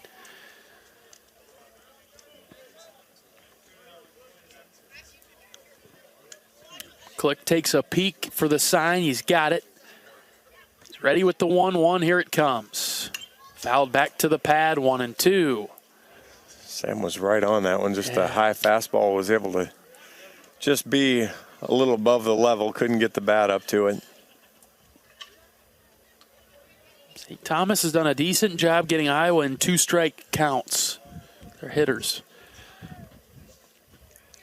And they've really done a good job despite all the traffic. Just a bunch of single straight lines up there for the Hawkeyes. This one's lifted in the air to left center. Voyevich and Richards come together, and Richards has it in left for the 3rd out of the inning. All right, well, add another one. Raider Tello with an RBI single. We've played 6. Iowa leading 4-1. We're back after this. This is Hawkeye Baseball from Learfield. Mark Wahlberg, and I have some exciting news to share. At Wahlburgers, we are all about bringing the family together to enjoy a great meal and have a great time. That's why right now, for a limited time, kids eat free every day at all Hy-Vee Wahlburger locations. Kids 12 and under can enjoy one free kids meal with any purchase of an adult burger, sandwich, or entree salad. Bring the family to Wahlburgers and the Wahlburgers and Hy-Vee stores, where right now kids can eat free. When you're in the eastern Iowa area, be sure to visit and connect with the official local business partners of the Iowa Hawkeyes. The Hotel at Kirkwood Center, Iowa's premier luxury hotel, the Jill Armstrong team, with Skogman Realty, the area's premier realtor, and Options Exteriors, your preferred local roofing and exterior company. Jill Armstrong and her team strive to make every buyer and seller at ease with the real estate process. Contact the Jill Armstrong team with Skogman Realty for all of your real estate needs. Call 319-631-5455.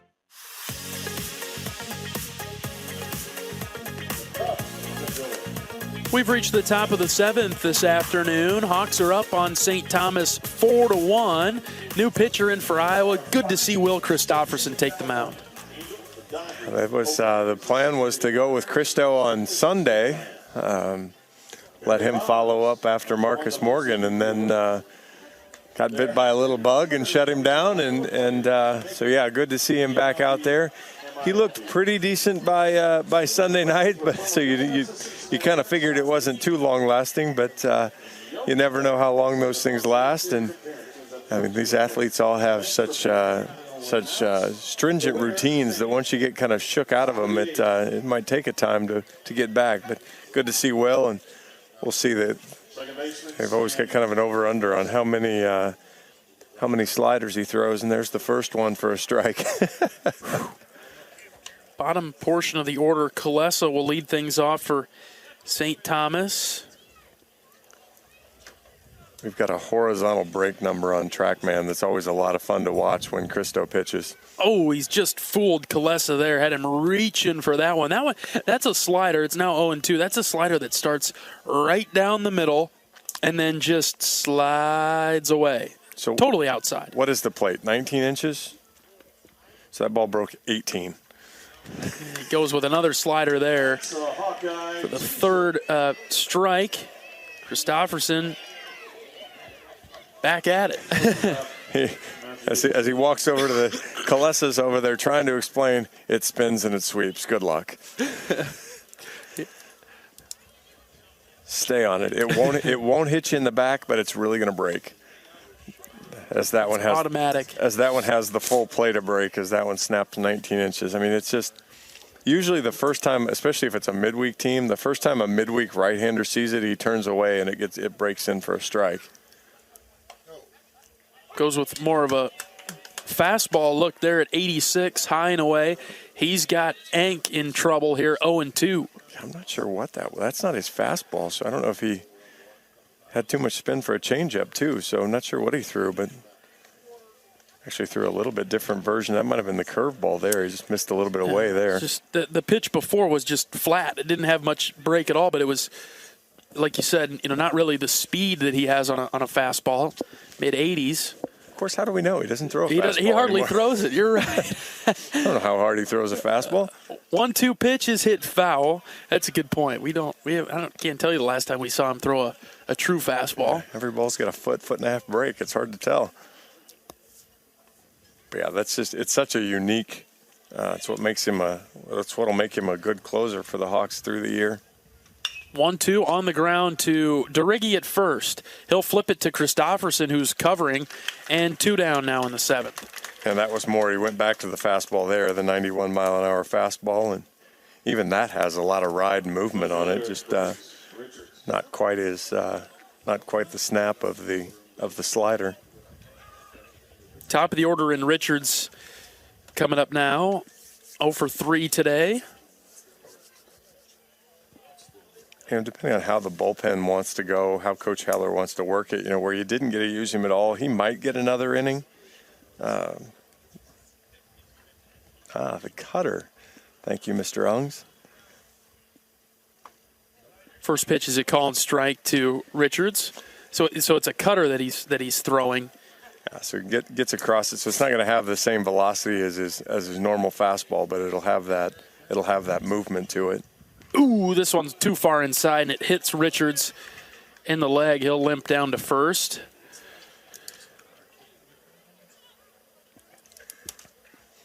That's a good way to slow the running game down, though, perhaps. We'll see what Morris can do here in the right-handed batter's box. Iowa leading St. Thomas 4-1 in the top of the 7th.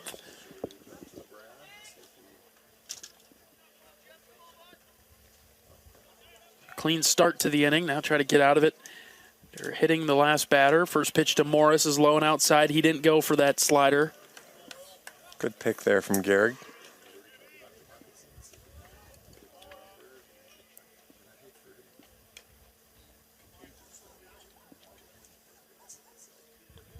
One ball, no strikes. There's the slider on the outside corner, 1-1. That one's just a silly good pitch.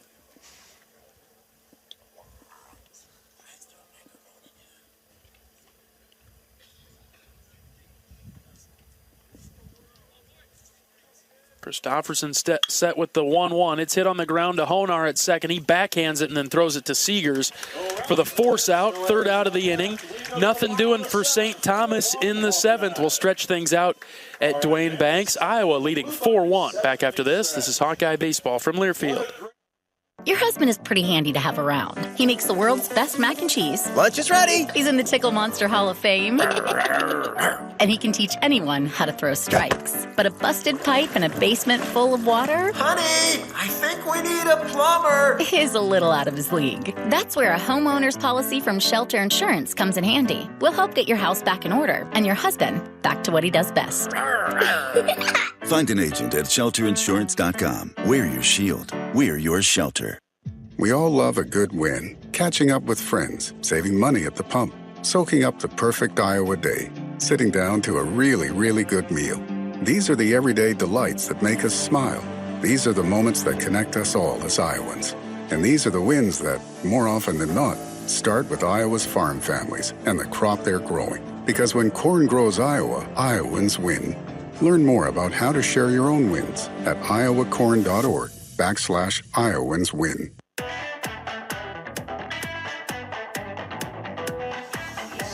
New pitcher into the game for St. Thomas as we get to the bottom of the 7th. Hawks are up 4-1, trying to add some insurance in the late innings, but they'll see a new pitcher. It'll be Bryce Liedl.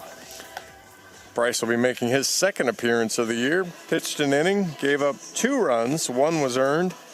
No hits, though. 3 walks and a strikeout, so Hawkeye batters will have to be on. He's got a fastball in the upper 80s, but has had some trouble locating, so we'll see. Coming off last year, he had 6 appearances last year, had a lot of the same troubles. Did have 10 strikeouts, but had 7 walks in 7 1/3 innings, so a little bit of a big hit and miss here, so Hawkeyes will have to come up with a good plate discipline and be ready to go. Iowa hasn't strung a ton of things together today. They've taken advantage of walks and a few seeing eye singles, but maybe this will be the pitcher that Iowa can hit around a little bit more. Cue in on it, and a good part of the order here with you got some good patience from Chase. Gehrig's been able to do a good job with his plate appearances, and then Petey's a guy who can certainly take advantage of mistakes. Mosley will lead things off. First pitch from Liedl is low, ball 1. Good fastball out of the gate. Brought it up at 90, which is a little higher than the scouting report, but test will be here the next couple. Yeah, Chase lays off a pitch that's high, ball 2. Missed upstairs, missed downstairs.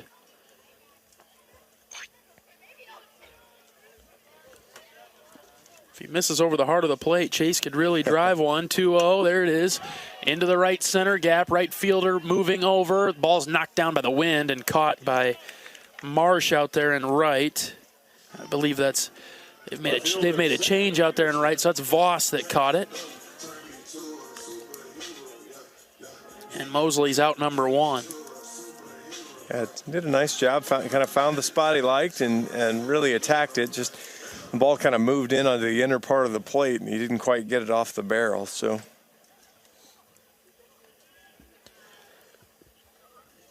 Peterson, half swing, and he went around. So strike 1 to Sam. He had an RBI single his last time up. Also been hit by a pitch, and he stole a base today. 0-1 pitch to Peterson is down and out, 1-1. He's kind of had a full day, right? He's had a defensive catch, a diving catch in left, stolen base. He got hit, RBI single.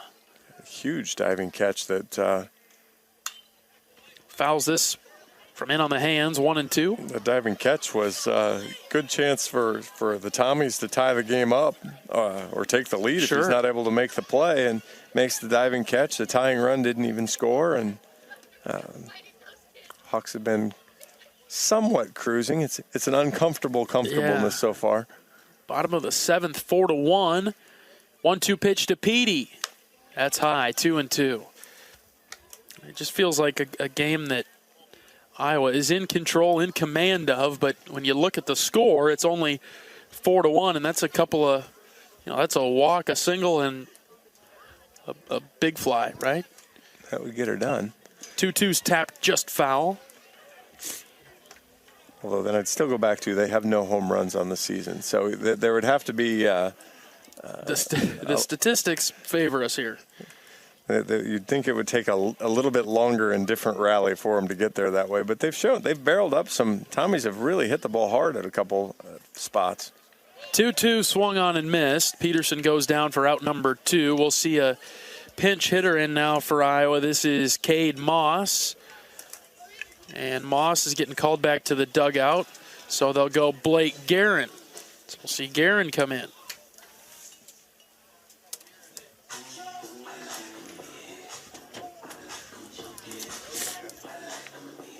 Kyle busted up his scorebook by putting the wrong name in. Jumped the gun. Well, it started with Moss, and you must think if Peterson gets on, then Moss goes in and catches the last 2, I guess, because this is Christensen's spot in the order. Instead, with 2 outs, nobody on, bottom of the 7th, it's Blake Guerin. Hawks up 4-1. First pitch to Blake. Fouled back into the screen. Tell me how small that bat looks in Blake's hands. So small. He waves it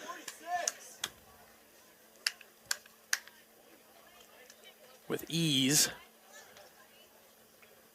Blake's got power. Trying to connect on one. The 0-1. Outside corner called strike, 0-2. It's a good framing effort by the catcher. Blake's hitting 300 on the year, 3 hits. They have all been doubles so far. That's the uniqueness of his Hawkeye career. 0-2 popped up and out of here. Stays put at 0-2. That Sunday morning when I was sitting there talking to Brennan after breakfast, Blake was there too, and it was just interesting. You had the 4-year player getting recruited, and then you had the freshman getting recruited, and just to hear how it was different was a lot of fun. 0-2 pitch is just outside. When you're a transfer after your 4th year, maybe the same red carpet doesn't get rolled out that it does when you're an incoming freshman, right? Well, it depends. It's certainly a different recruiting process. It was really that was the interesting part to learn was as he misses low and away there for 2-2 now. With DeRiggi, it was now you know exactly what you want, so the coaches can't maybe BS you quite the same way. Whereas the joking thing they used was oof. 2-2 pitch, called third strike on the inside corner. The joking thing they used was shiny cleats. The shiny cleats and cool uniforms for a freshman that maybe you're not as swayed by because you want to, as a 4th year, 5th year, you want to learn to elevate the ball and drive it a certain direction. So it was just neat to hear.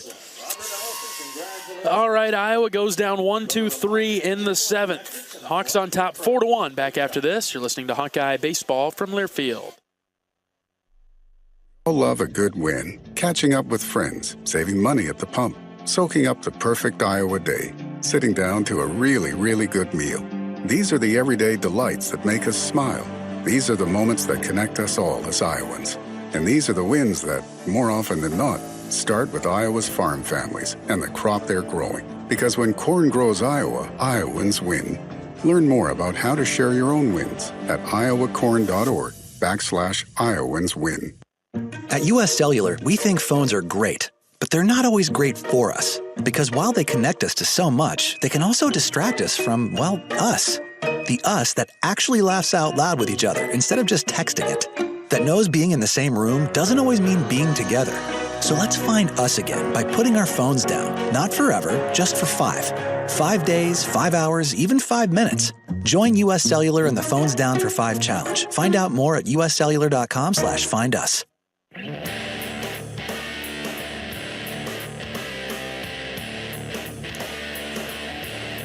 Top of the 8th inning, Iowa leading St. Thomas 4-1 in this midweek matchup with the Tommies. Hope you're enjoying your Wednesday afternoon, wherever you may be listening from. Hawks are up 3 right now. Got to hold the visitors in the top of the 8th. We'll go to a new pitcher. It'll be Jared Simpson. We'll see Simpson come in the 8th. Get not his best outing at Texas Tech. Let's get some confidence back in him against St. Thomas. Exactly right. This will be Jerry's 5th appearance. He's 2-0 on the season, 4.91 ERA. 14 2/3 innings, 10 hits, 8 runs. They're all earned, 8 walks and 19 strikeouts. Opponents are hitting just 189 on him, but that was the trouble he had. At Texas Tech, was just didn't quite have the normal command that he has. So he walked a couple guys, and then as we talked about, especially Friday, if you walked a guy, Texas Tech made you pay for it, right. And so felt like every guy that we walked scored then. So far, the Iowa pitching has been pretty good. 1 run, 4 hits allowed. The Hawks have committed 3 errors. Voyevich will lead off the Tommy 8th. First pitch from Simpson is high and outside, ball 1. I had a chance to talk to Simpson during batting practice on Saturday and just kind of asked him, hey, how you feeling? And that pitch was fouled away. It's 1-1.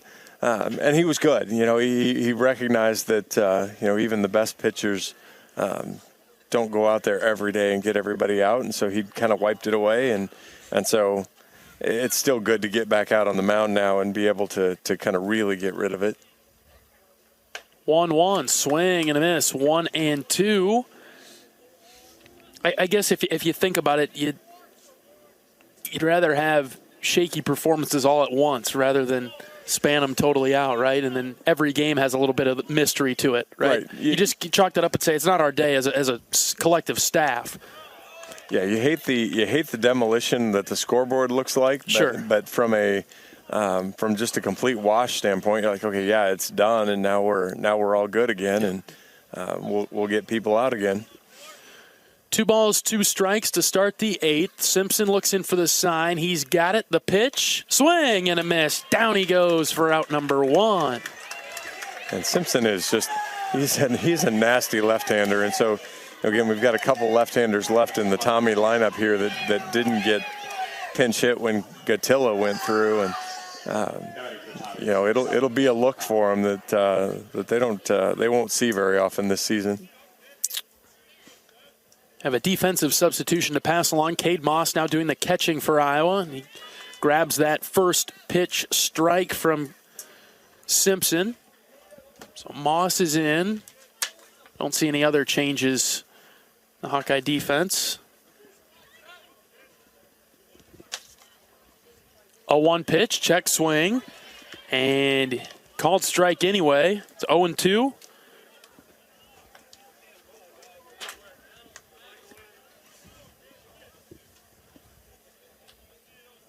Batter is O'Connell. Simpson had him fooled so far. 0-2 pitch, lined back to the screen. Foul will do it again.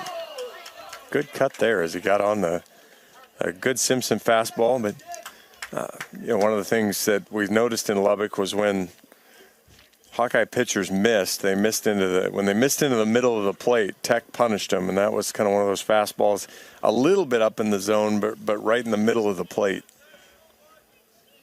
0-2 on its way home. Fouled off the hands, and we'll do it again.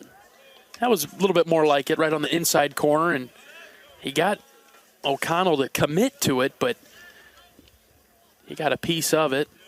Yeah, good breaking ball. Actually, a good changeup kind of snapped in there.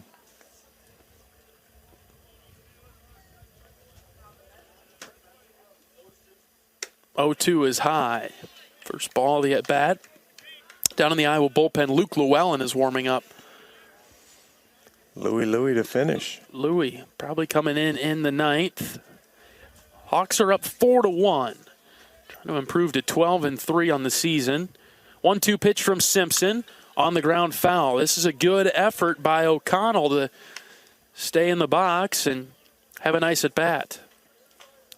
And the top couple hitters in the order for the Tommies have really had some good at-bats. They've been able to lengthen them out, kind of keep some,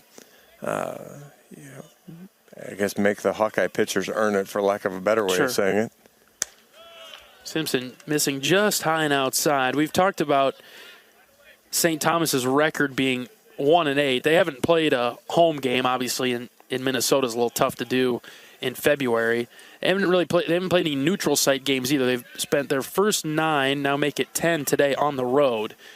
Next pitch from Simpson, high and outside, ball 3. The count is full. They started their season in California. They played 4 games with Cal State Bakersfield. They won one of those.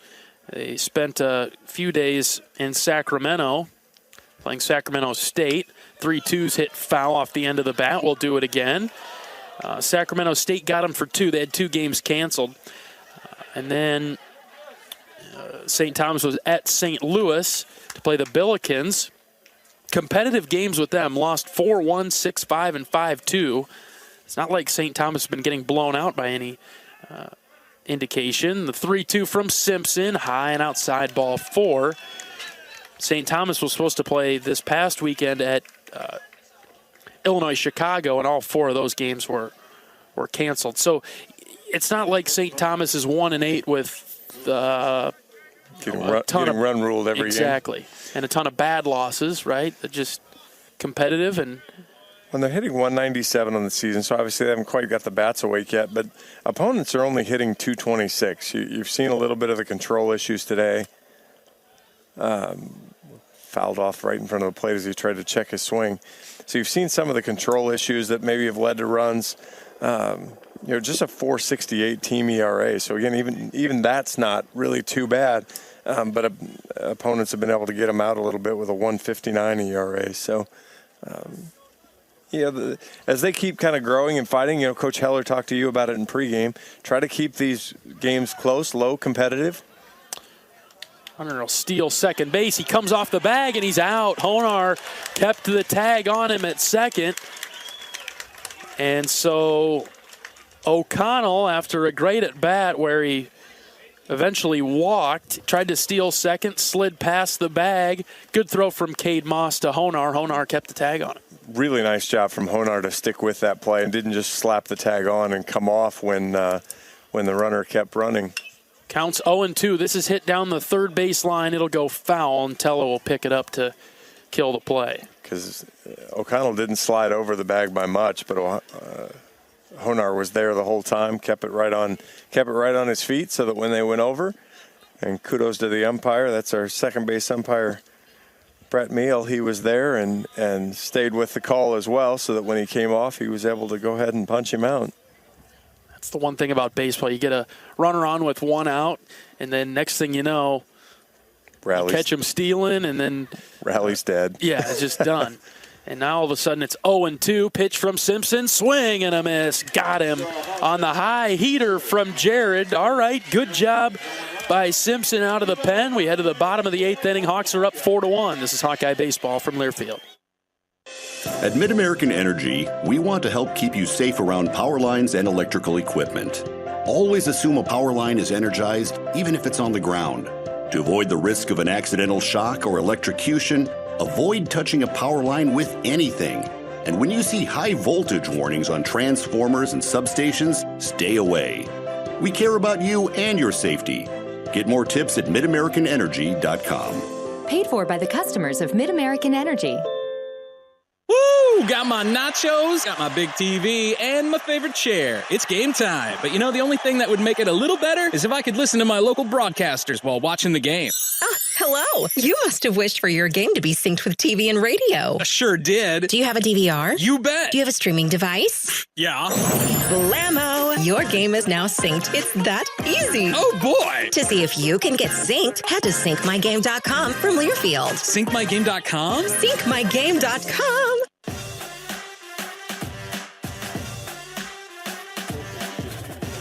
Bottom of the 8th inning in Iowa City. Hawks up on St. Thomas 4-1. New pitcher for the Tommies is Kevin Miller, right-hander, 6'8", 265. He's a sophomore from Georgetown, Ontario. Miller into the game to pitch. How about the specimen that he is? Tall guy, and he weighs 265. 0-1 on the season, second appearance for him. He pitched a third of an inning, gave up a couple hits, 4 runs, 2 walks, a couple wild pitches. So, again, as we kind of get the top of the order here, good spot for the Hawkeyes to add to the lead and keep this comfortable, as Miller's going to bring a fastball kind of in the mid to upper 80s. Super slow curveball. And he's got a little bit of a changeup as well. So, and as you might imagine, being a little bit taller guy, if the Hawkeyes can get on, not going to be the quickest to the plate. Sure. So. It's a good point. We'll see with Seegers leading off the 8th. Got to find a way to get Michael on. First pitch is in on the hands, ball 1. Seegers could almost run wild on this pitcher if he can find a way on. And, you know, a guy like this, too, you know, he might be buntable, you know, tough to field his position or see if he can field his position. Working on the downward angle, but missed high that time. It's 2-0. When you're 6'8" and your release point is 9 feet tall, it's a lot of downward angle to get back down to Seegers' strike zone. Really got to pull down on it. 2-0 to Seegers. Ooh, hit him on the hip. And Michael is on. Took the breaking ball there and took it off the hip and ran down to first base. And now we'll see if the Hawkeyes play any games here with the taller pitcher and Huckstorf, who's been swinging a good bat for the last. He had a game or two where he struggled after coming back from the injury, right. but kind of found it in the second game there in Lubbock. Seegers at first, pickoff attempt, unsuccessful for St. Thomas. Michael's back in there.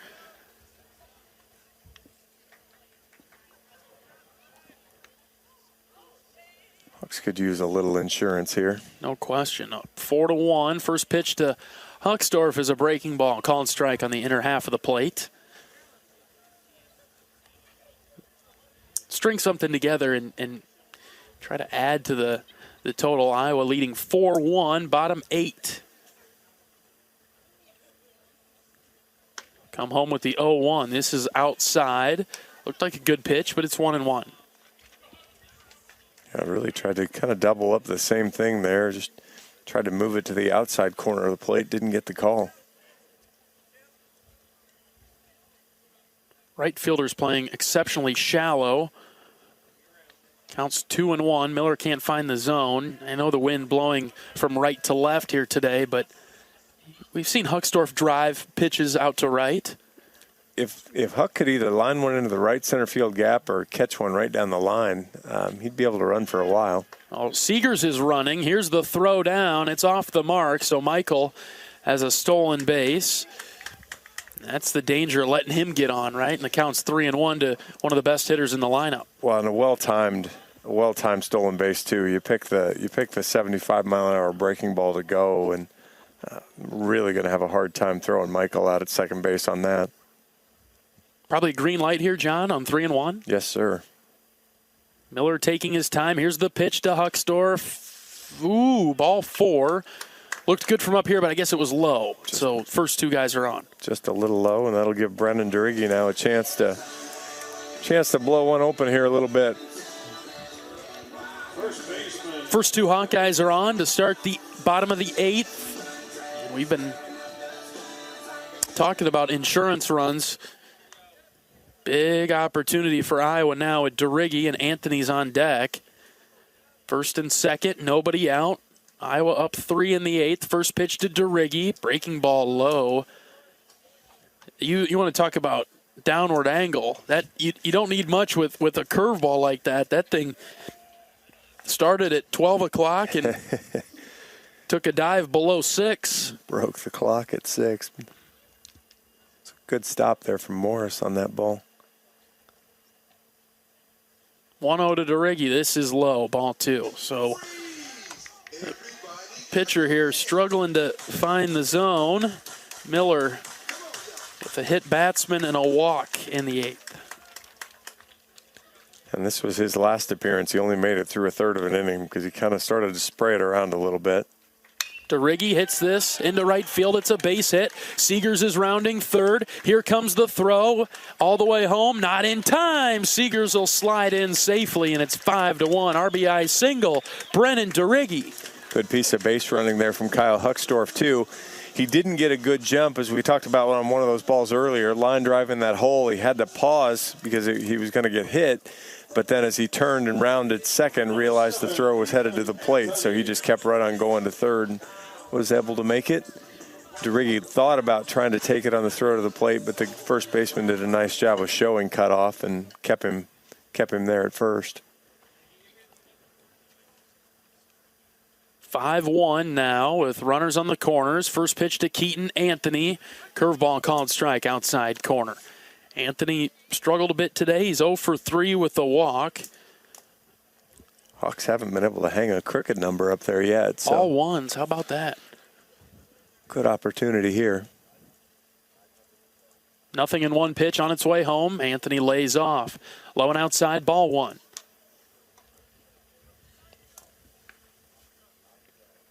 We talk about battling through adversity. My wife passed the test today. She waited an hour and a half with tech support to get the test taken in the first place, and then got herself righted around and passed the test. So she got a new certification today. Durigi takes off for second. Throw down is late, and Huckstorf will score from the backside. I'm not even sure that St. Thomas knew that Huckstorf was coming home. He scores to make it 6-1. Yeah, relatively easy double steal there. Yeah. We talked about Honar holding the tag on. The second baseman held the tag on and almost lost track of that there was a runner there, so Huckstorf was able to jog home easily. Durigi at second, 2-1 to Anthony. This is low. 3-1. Miller just cannot find it. He's thrown a lot in the dirt. Going back to your wife for a second, John, when was the last time you took a test? My day job did require quite a few, but it has been a long time since I've taken one. 3-1 is a called strike at the knees. I took a test, I guess last year. She's an overachiever, though. There we go. Which was the harder test, though, having to deal with, what was it? You said IT to get connected and everything? Well, yeah, I think for her, that'd be a test for her me. It was the patience of sticking with the IT department was the hardest part for her. The test was pretty easy, I think. Anthony with a foul tip into the glove. Does he stay alive or is he out? No, it was on the ground. Oh, okay, all right. Stays alive, counts full.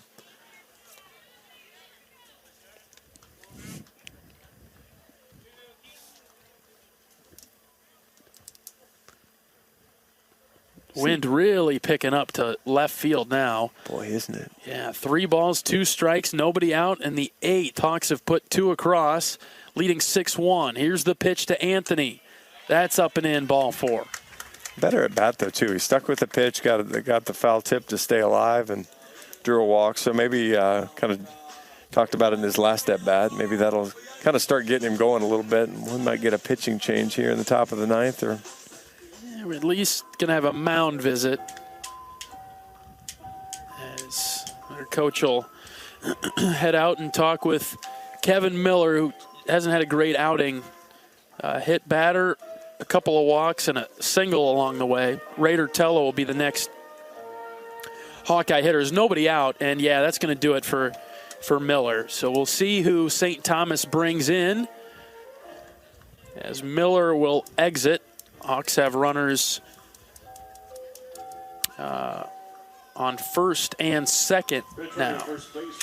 All right, we'll take a break. Bottom of the 8th inning, Hawks up 6-1. You're listening to Iowa Baseball from Learfield. At Oak Knoll, our mission is to provide exceptional retirement living and health services through life care. I'm Steve Rowe, Executive Director. We are a not-for-profit life plan community and have served Iowa City for more than 55 years. Our team helps residents create home by living our values of caring, respect, enthusiasm, awareness, teamwork, and encouragement. If you're looking at retirement options, visit our website at oakknoll.com. We want you to lead life your way. Go Hawks! We all love a good win. Catching up with friends, saving money at the pump, soaking up the perfect Iowa day, sitting down to a really, really good meal. These are the everyday delights that make us smile. These are the moments that connect us all as Iowans. And these are the wins that, more often than not, start with Iowa's farm families and the crop they're growing. Because when corn grows Iowa, Iowans win. Learn more about how to share your own wins at iowacorn.org/IowansWin.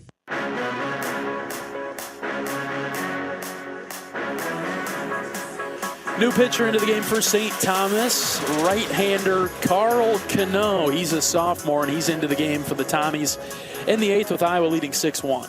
One of the live arms for the Tommies. This will be his third appearance. Thrown 3 1/3 innings, just giving up 1 hit, no runs, a couple walks, and a couple strikeouts. Opponents hitting just .091 against him. So Carl will be in to close the door on the Hawkeye rally here. Iowa's plated 2 runs already. Got the double steal and an RBI single. It'll be Tello's turn with runners on first and second. Nobody out yet in the 8th. Raiders 2 for 4 on the day. Scored a run.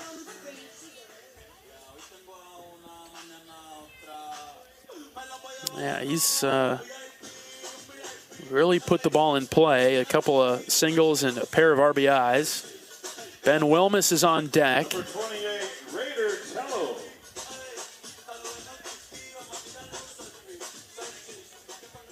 Tello could break this open with one swing of the bat, or Wilmus could keep it going after this.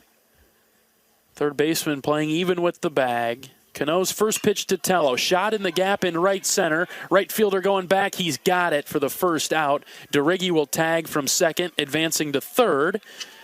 And so Tello drives one to right and advances 1 runner. Good piece of base running there by Brennan. Recognized that the right fielder was well positioned, so he immediately retreated to the bag. So when the right fielder caught it, had a little drop step. That was Voss who caught it kind of off to the side, had to spin and get it back to the infield, so Brennan was able to advance easily to third.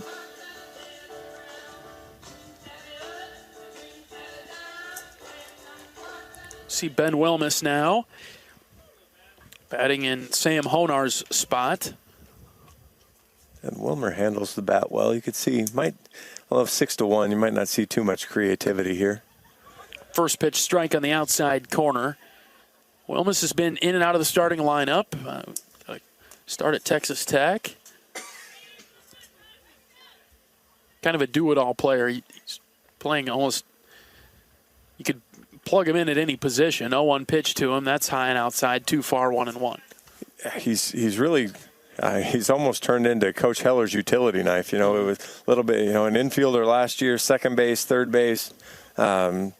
Worked on catching over the fall and spring, and then we've got a couple starts in the outfield so far this year. So we're going to teach him how to pitch. He's going to be really good. Counts 1-1. He watches this go by. Off the plate inside, 2-1. He's not your prototypical first baseman, but we get him a glove and put him over there. He'll be all right.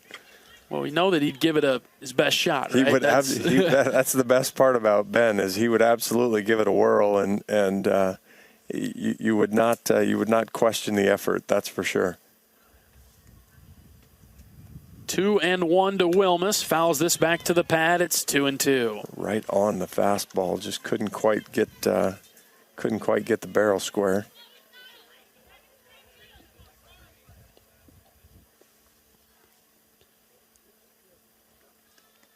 Runner at first and third for Iowa. 2-2 pitch. Wilmus fouls this off.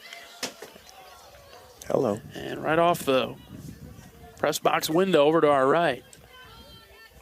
Hawks had a good day yesterday. I don't know if you saw any of the pictures. They were at Hope Lodge and UIHC Hospital delivering some pizzas to the people, and so kind of neat. I was talking to some of the guys down in the dugout before the game about that.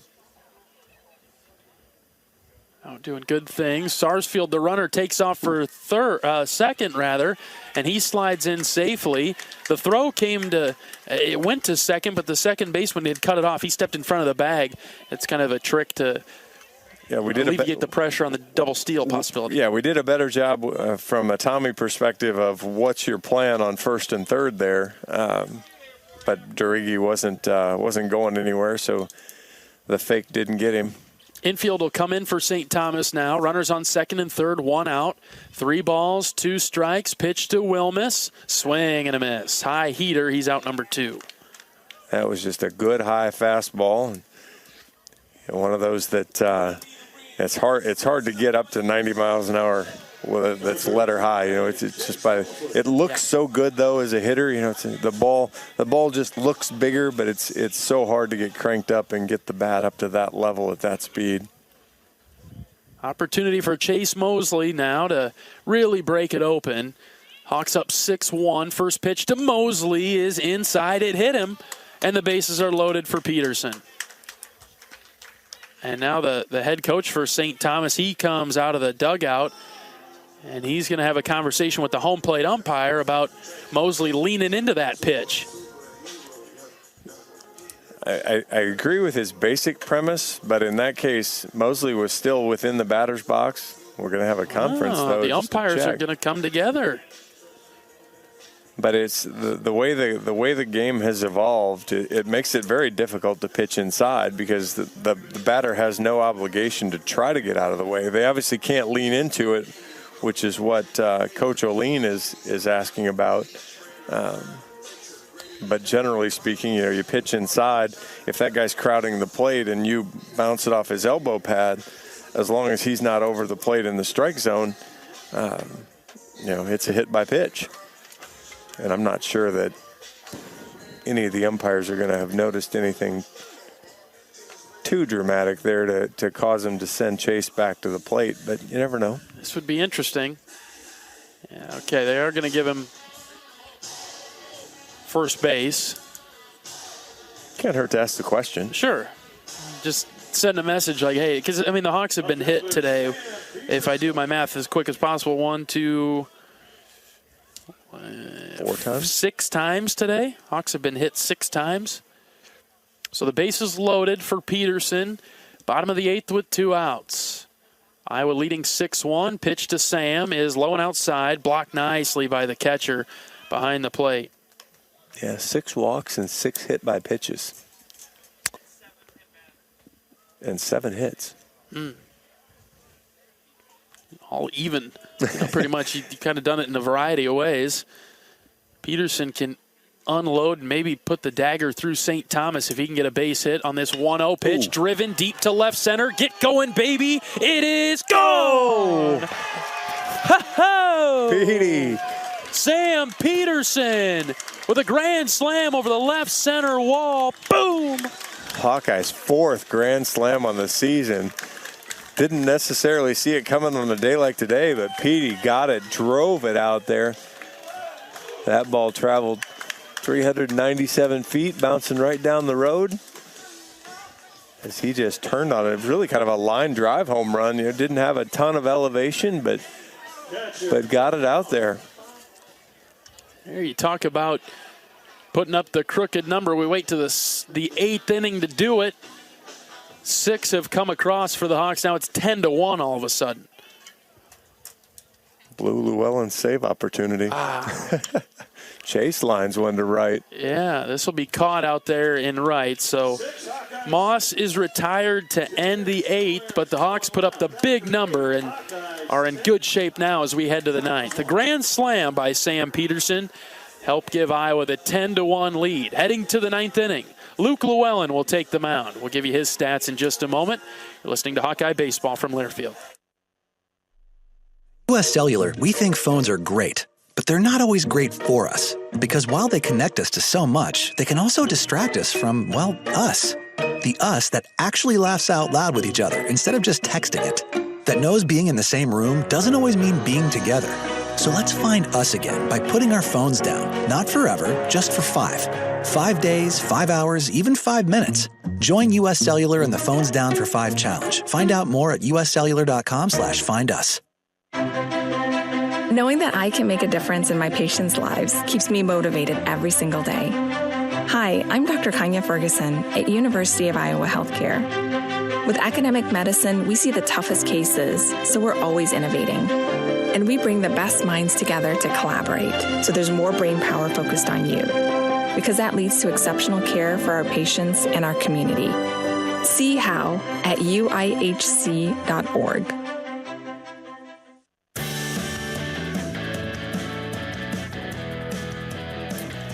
Top of the 9th inning, 3 outs to get for Luke Llewellyn in the Hawkeye defense. But first, we'll pause 10 seconds for station identification. This is Iowa Hawkeye Baseball.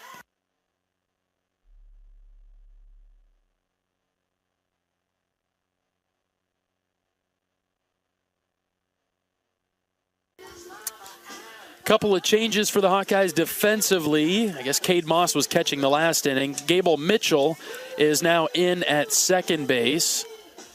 Outfield remains the same. Everything else is the same. New pitcher, though, for the Hawks. Coming in to slam the door on St. Thomas, Luke Llewellyn. Luke Llewellyn, it'll be his 5th appearance. 1-0 on the season, a 3.38 ERA. 5 1/3 innings, giving up 4 hits, a couple of runs.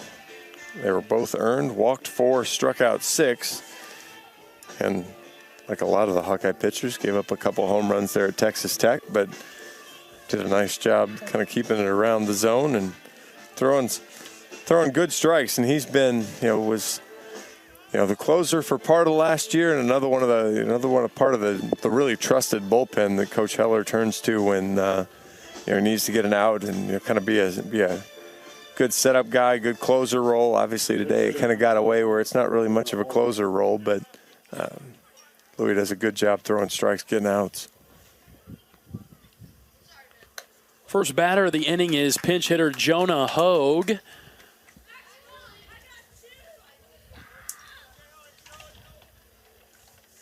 First pitch from Llewellyn is a strike. Dealing the next one, same spot, but a bit too high, and it's 1-1. That's just Hogue's 3rd at-bat on the year. Does have a hit. This is the 3rd at-bat. It's got a hit on his 2 appearances. 1-1 in there for a strike from Llewellyn, 1-2. Good fastball there after showing a couple of breaking balls. I love the way Llewellyn pitches. Just locked in, doesn't get rattled. 1-2 pitch, here it comes. Outside. That over-the-top delivery, you typically don't see him miss left and right. It's more maybe up and down, unless he goes with the breaking ball that slides outside of the zone, like that one just did. 2 balls and 2 strikes. Here it comes. Swing and a miss. Got him to wave at a pitch low and outside. Out number 1. Yeah, we talk about Luke kind of every time, just because it's unique. If you can't see it, it really comes from 12 o'clock. He throws straight over the top. Talked about a couple of the pitchers coming from side angles, and Luke is right in the middle of those 2 guys. Right over the top. Another pinch hitter here. Yeah, Parker Matheson, left-handed hitter. He'll stand in to face off against Llewellyn. First pitch from Luke, swing and a miss. Parker's 1 for 4 on the year.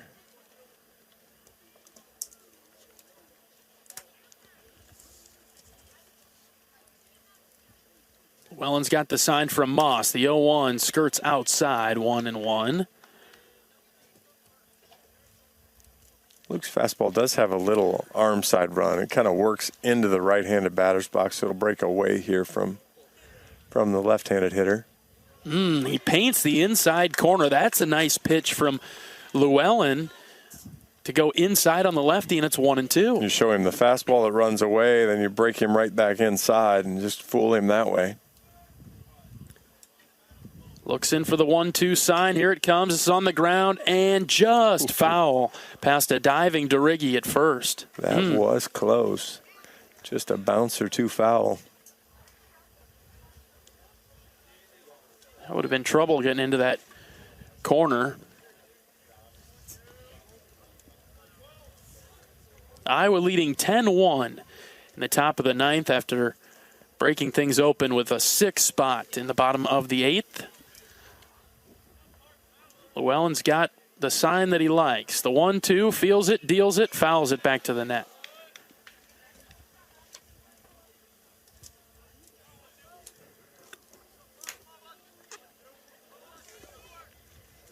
Wyatt Jensen in the on-deck circle. Another pinch hitter. It's kind of nice to get some people in the game here now.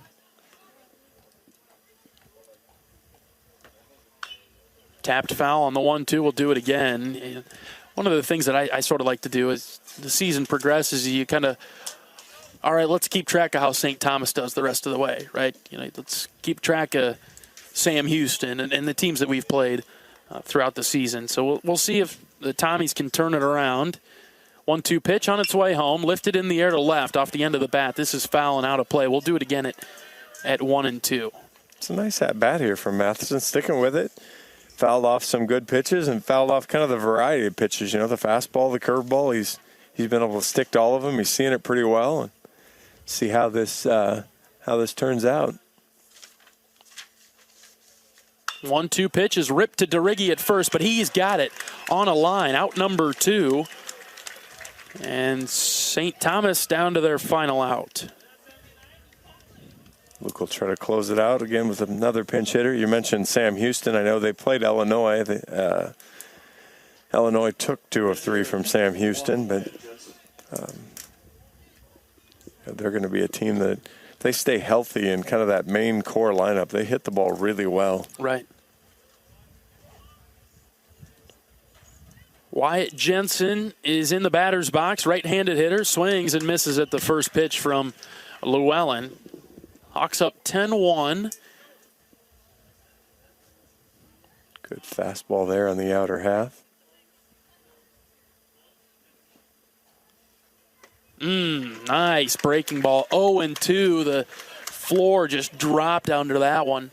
Well, that's a tough mix when you get dotted on the outside half of the plate and then come right back with that breaking ball that looks like it's working into you and then all of a sudden snaps across. No balls, 2 strikes. Pitch from Llewellyn. Swing and a miss. Down he goes. And that'll do it. That's a Hawkeye winner. Iowa takes this one 10-1. Good all-around outing from the Hawks. And probably, as we talked about at the Open, one of those wins that Coach Heller will like, because obviously you get the win, but there's still a lot of things you can point to of, hey, we had opportunities here to blow this game open a whole lot earlier than the bottom of the 8th, and maybe didn't take advantage. So, is it fundamental? Is it our mental approach? What did we miss? But a good win overall. Workman-like victory that just kind of felt in command, in control the whole time, right, John? Fair way to praise that, exactly. All right, the Hawks win this one 10-1. We'll take a break, and we'll continue on with post-game coming up right after this. You're listening to Hawkeye Baseball from Learfield. You probably know that a natural gas leak smells like rotten eggs. But what does a gas leak look or sound like? If you hear a whooshing or hissing sound, see dirt, dust, or water spraying from an area, or you get dizzy or queasy, leave the area immediately. Then call 1-800-595-5325 once you're safely away. See MidAmericanEnergy.com for more safety tips. Paid for by the customers of Mid-American Energy. Hey everyone, I'm Mark Wahlberg, and I have some exciting news to share. At Wahlburgers, we are all about bringing the family together to enjoy a great meal and have a great time. That's why right now, for a limited time, kids eat free every day at all Hy-Vee Wahlburger locations. Kids 12 and under can enjoy one free kids meal with any purchase of an adult burger, sandwich, or entree salad. Bring the family to Wahlburgers and the Wahlburgers and Hy-Vee stores, where right now kids can eat free.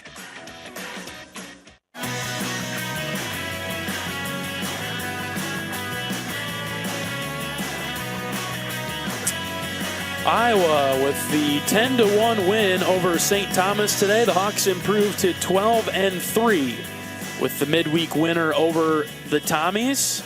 We'll see what's in store for this weekend. Scheduled to play 3 with South Dakota State. Not sure that the weather's going to allow that, so we'll keep you updated. If you follow the Twitter account at UI Baseball, they'll have the updates for you there. Iowa with 10 runs on 8 hits, committed 3 errors in the field. And that'll be something to clean up moving forward. But held St. Thomas to 1 run on 4 hits. They came relatively early as well. 1 error committed by St. Thomas. The pitching was just the story of the game today for the Hawks with 11 strikeouts. And Hawkeye pitching, you kind of hit on it there. The last 4 and a third innings gave up just 1 hit, and 1 walk. So again, we've talked a lot about limiting free bases. You had just 2 walks today. So the free bases came from a little bit different place today. You had the 3 errors, which were a little unusual for the Hawkeyes. But again, when you throw 2 walks on with the 11 strikeouts, that's a winning formula there. Keaton Anthony was really good in his start today. Yeah, it had been almost a week and a half, I suppose, since he'd been on the mound. Got out there, just gave up the 1 hit. A couple strikeouts and really wasn't in too much trouble. And then Nick Gatilla ends up getting the win, giving up just the 1 unearned run. But he also did a really nice job. We saw Jacob Henderson in the game as well. Ty Langenberg, Will Christofferson, he was sharp as usual. Jared Simpson came in, and then Luke Llewellyn slammed the door on St. Thomas. As we look at a few of St. Thomas's stats, pitching-wise, Kemp has dealt with the loss. He threw 2 innings, walked 3. Miller came in late in the game, and that's kind of what got Iowa going there late before breaking it open with the Sam Peterson grand slam to help with the 6th spot in the 8th. Kempo's a little bit of a hard luck loser. His control wasn't great, but he didn't give up a hit, and he kind of left the 2 guys on base when he ended up leaving in the 3rd inning, and then the error allowed him to score, and he couldn't quite get out of it. Hawks win this one 10-1. When we come back, we'll be talking with Associate Head Coach Marty Sutherland on our post-game show from Duane Banks. Back after this is Hawkeye Baseball from Learfield.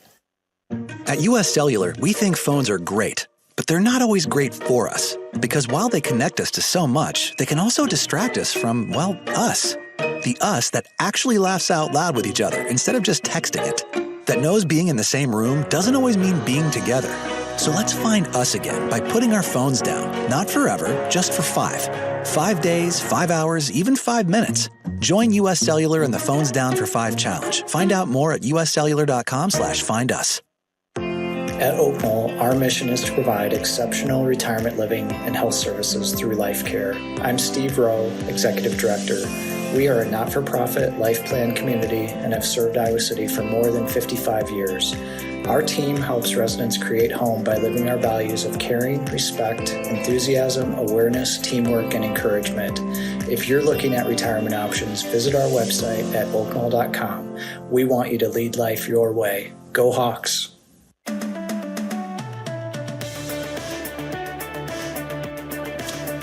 Iowa defeats St. Thomas today 10-1. Joined now by Associate Head Coach Marty Sutherland. Coach, congratulations on the win. Your general thoughts on it? Well, I thought, Keaton really gave us a good start on the mound and really, for the most part, outside of 1 inning with a little bit of traffic, it was really good on the mound. We limited the free bases. I think we just walked him a couple times and maybe hit him once.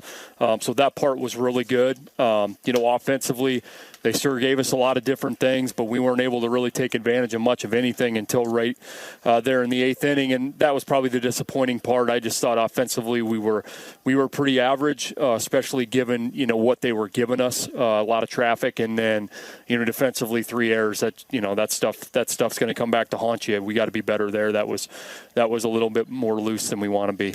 Despite those maybe shortcomings that you saw in the game today, it did feel, at least to us up here, that we were kind of in control of that one the whole way. But yeah, I think so too. But we just weren't sharp, and that's.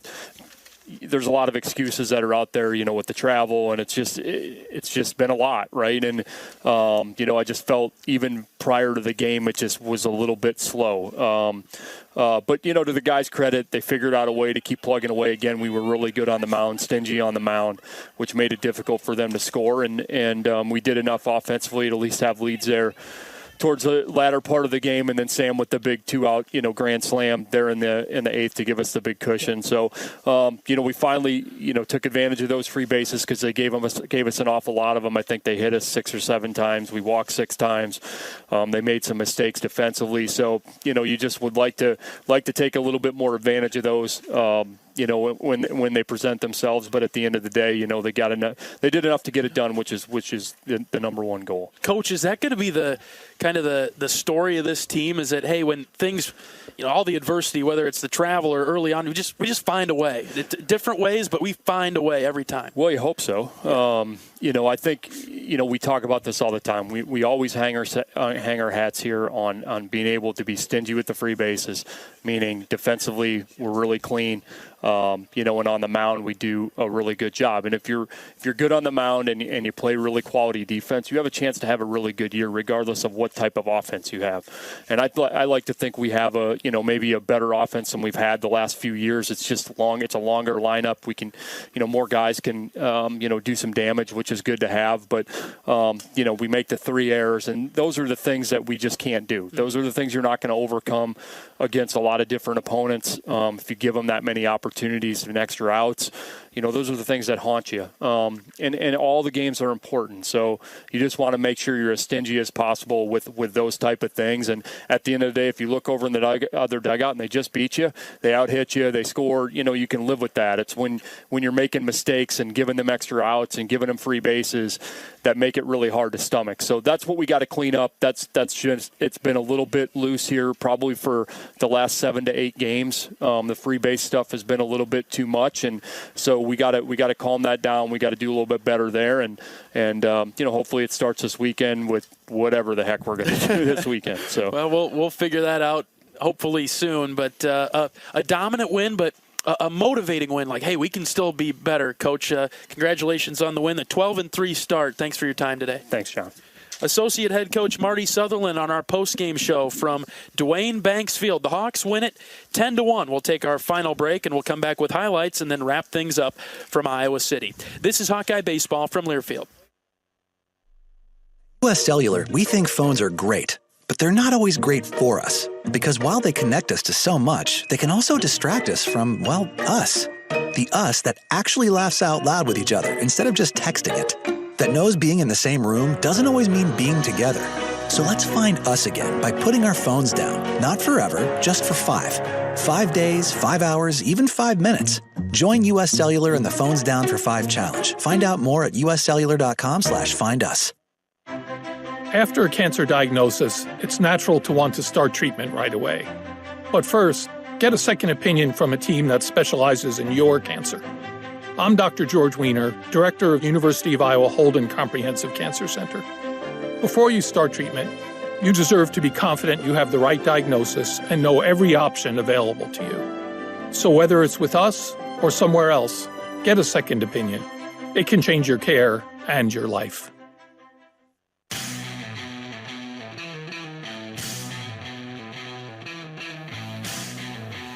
Iowa wins this one 10-1. The Hawkeyes improve to 12-3. St. Thomas drops to 1-9 following the victory today for the Hawkeyes at Duane Banks this Wednesday afternoon. Let's go over some of the highlights. Raider Tello, he got things started for Iowa with an RBI single in the third.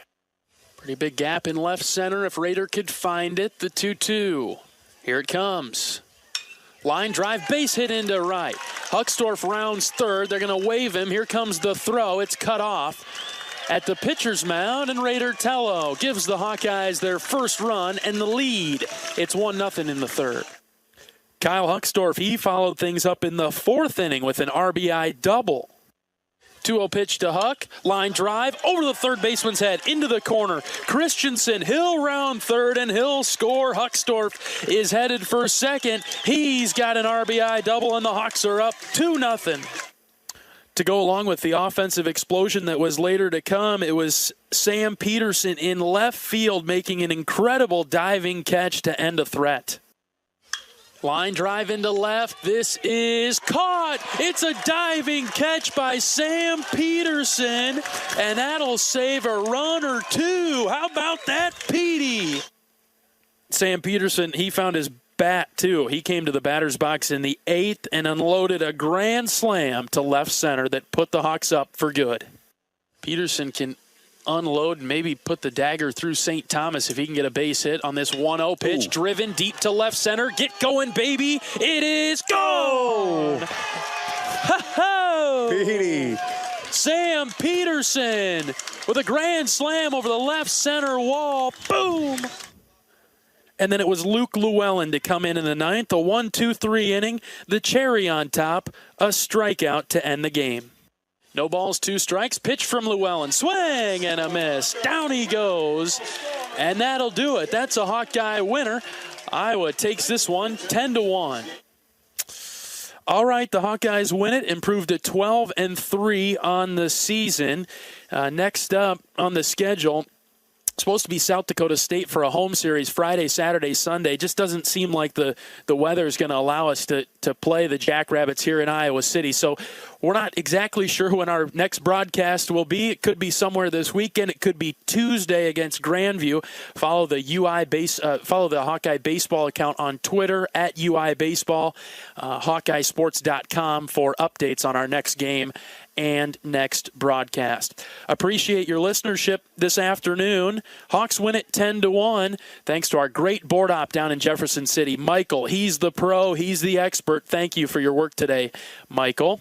For my broadcast partner, John Evans, I'm John Leo saying so long from Dwayne Banks Field, where Iowa wins it 10-1.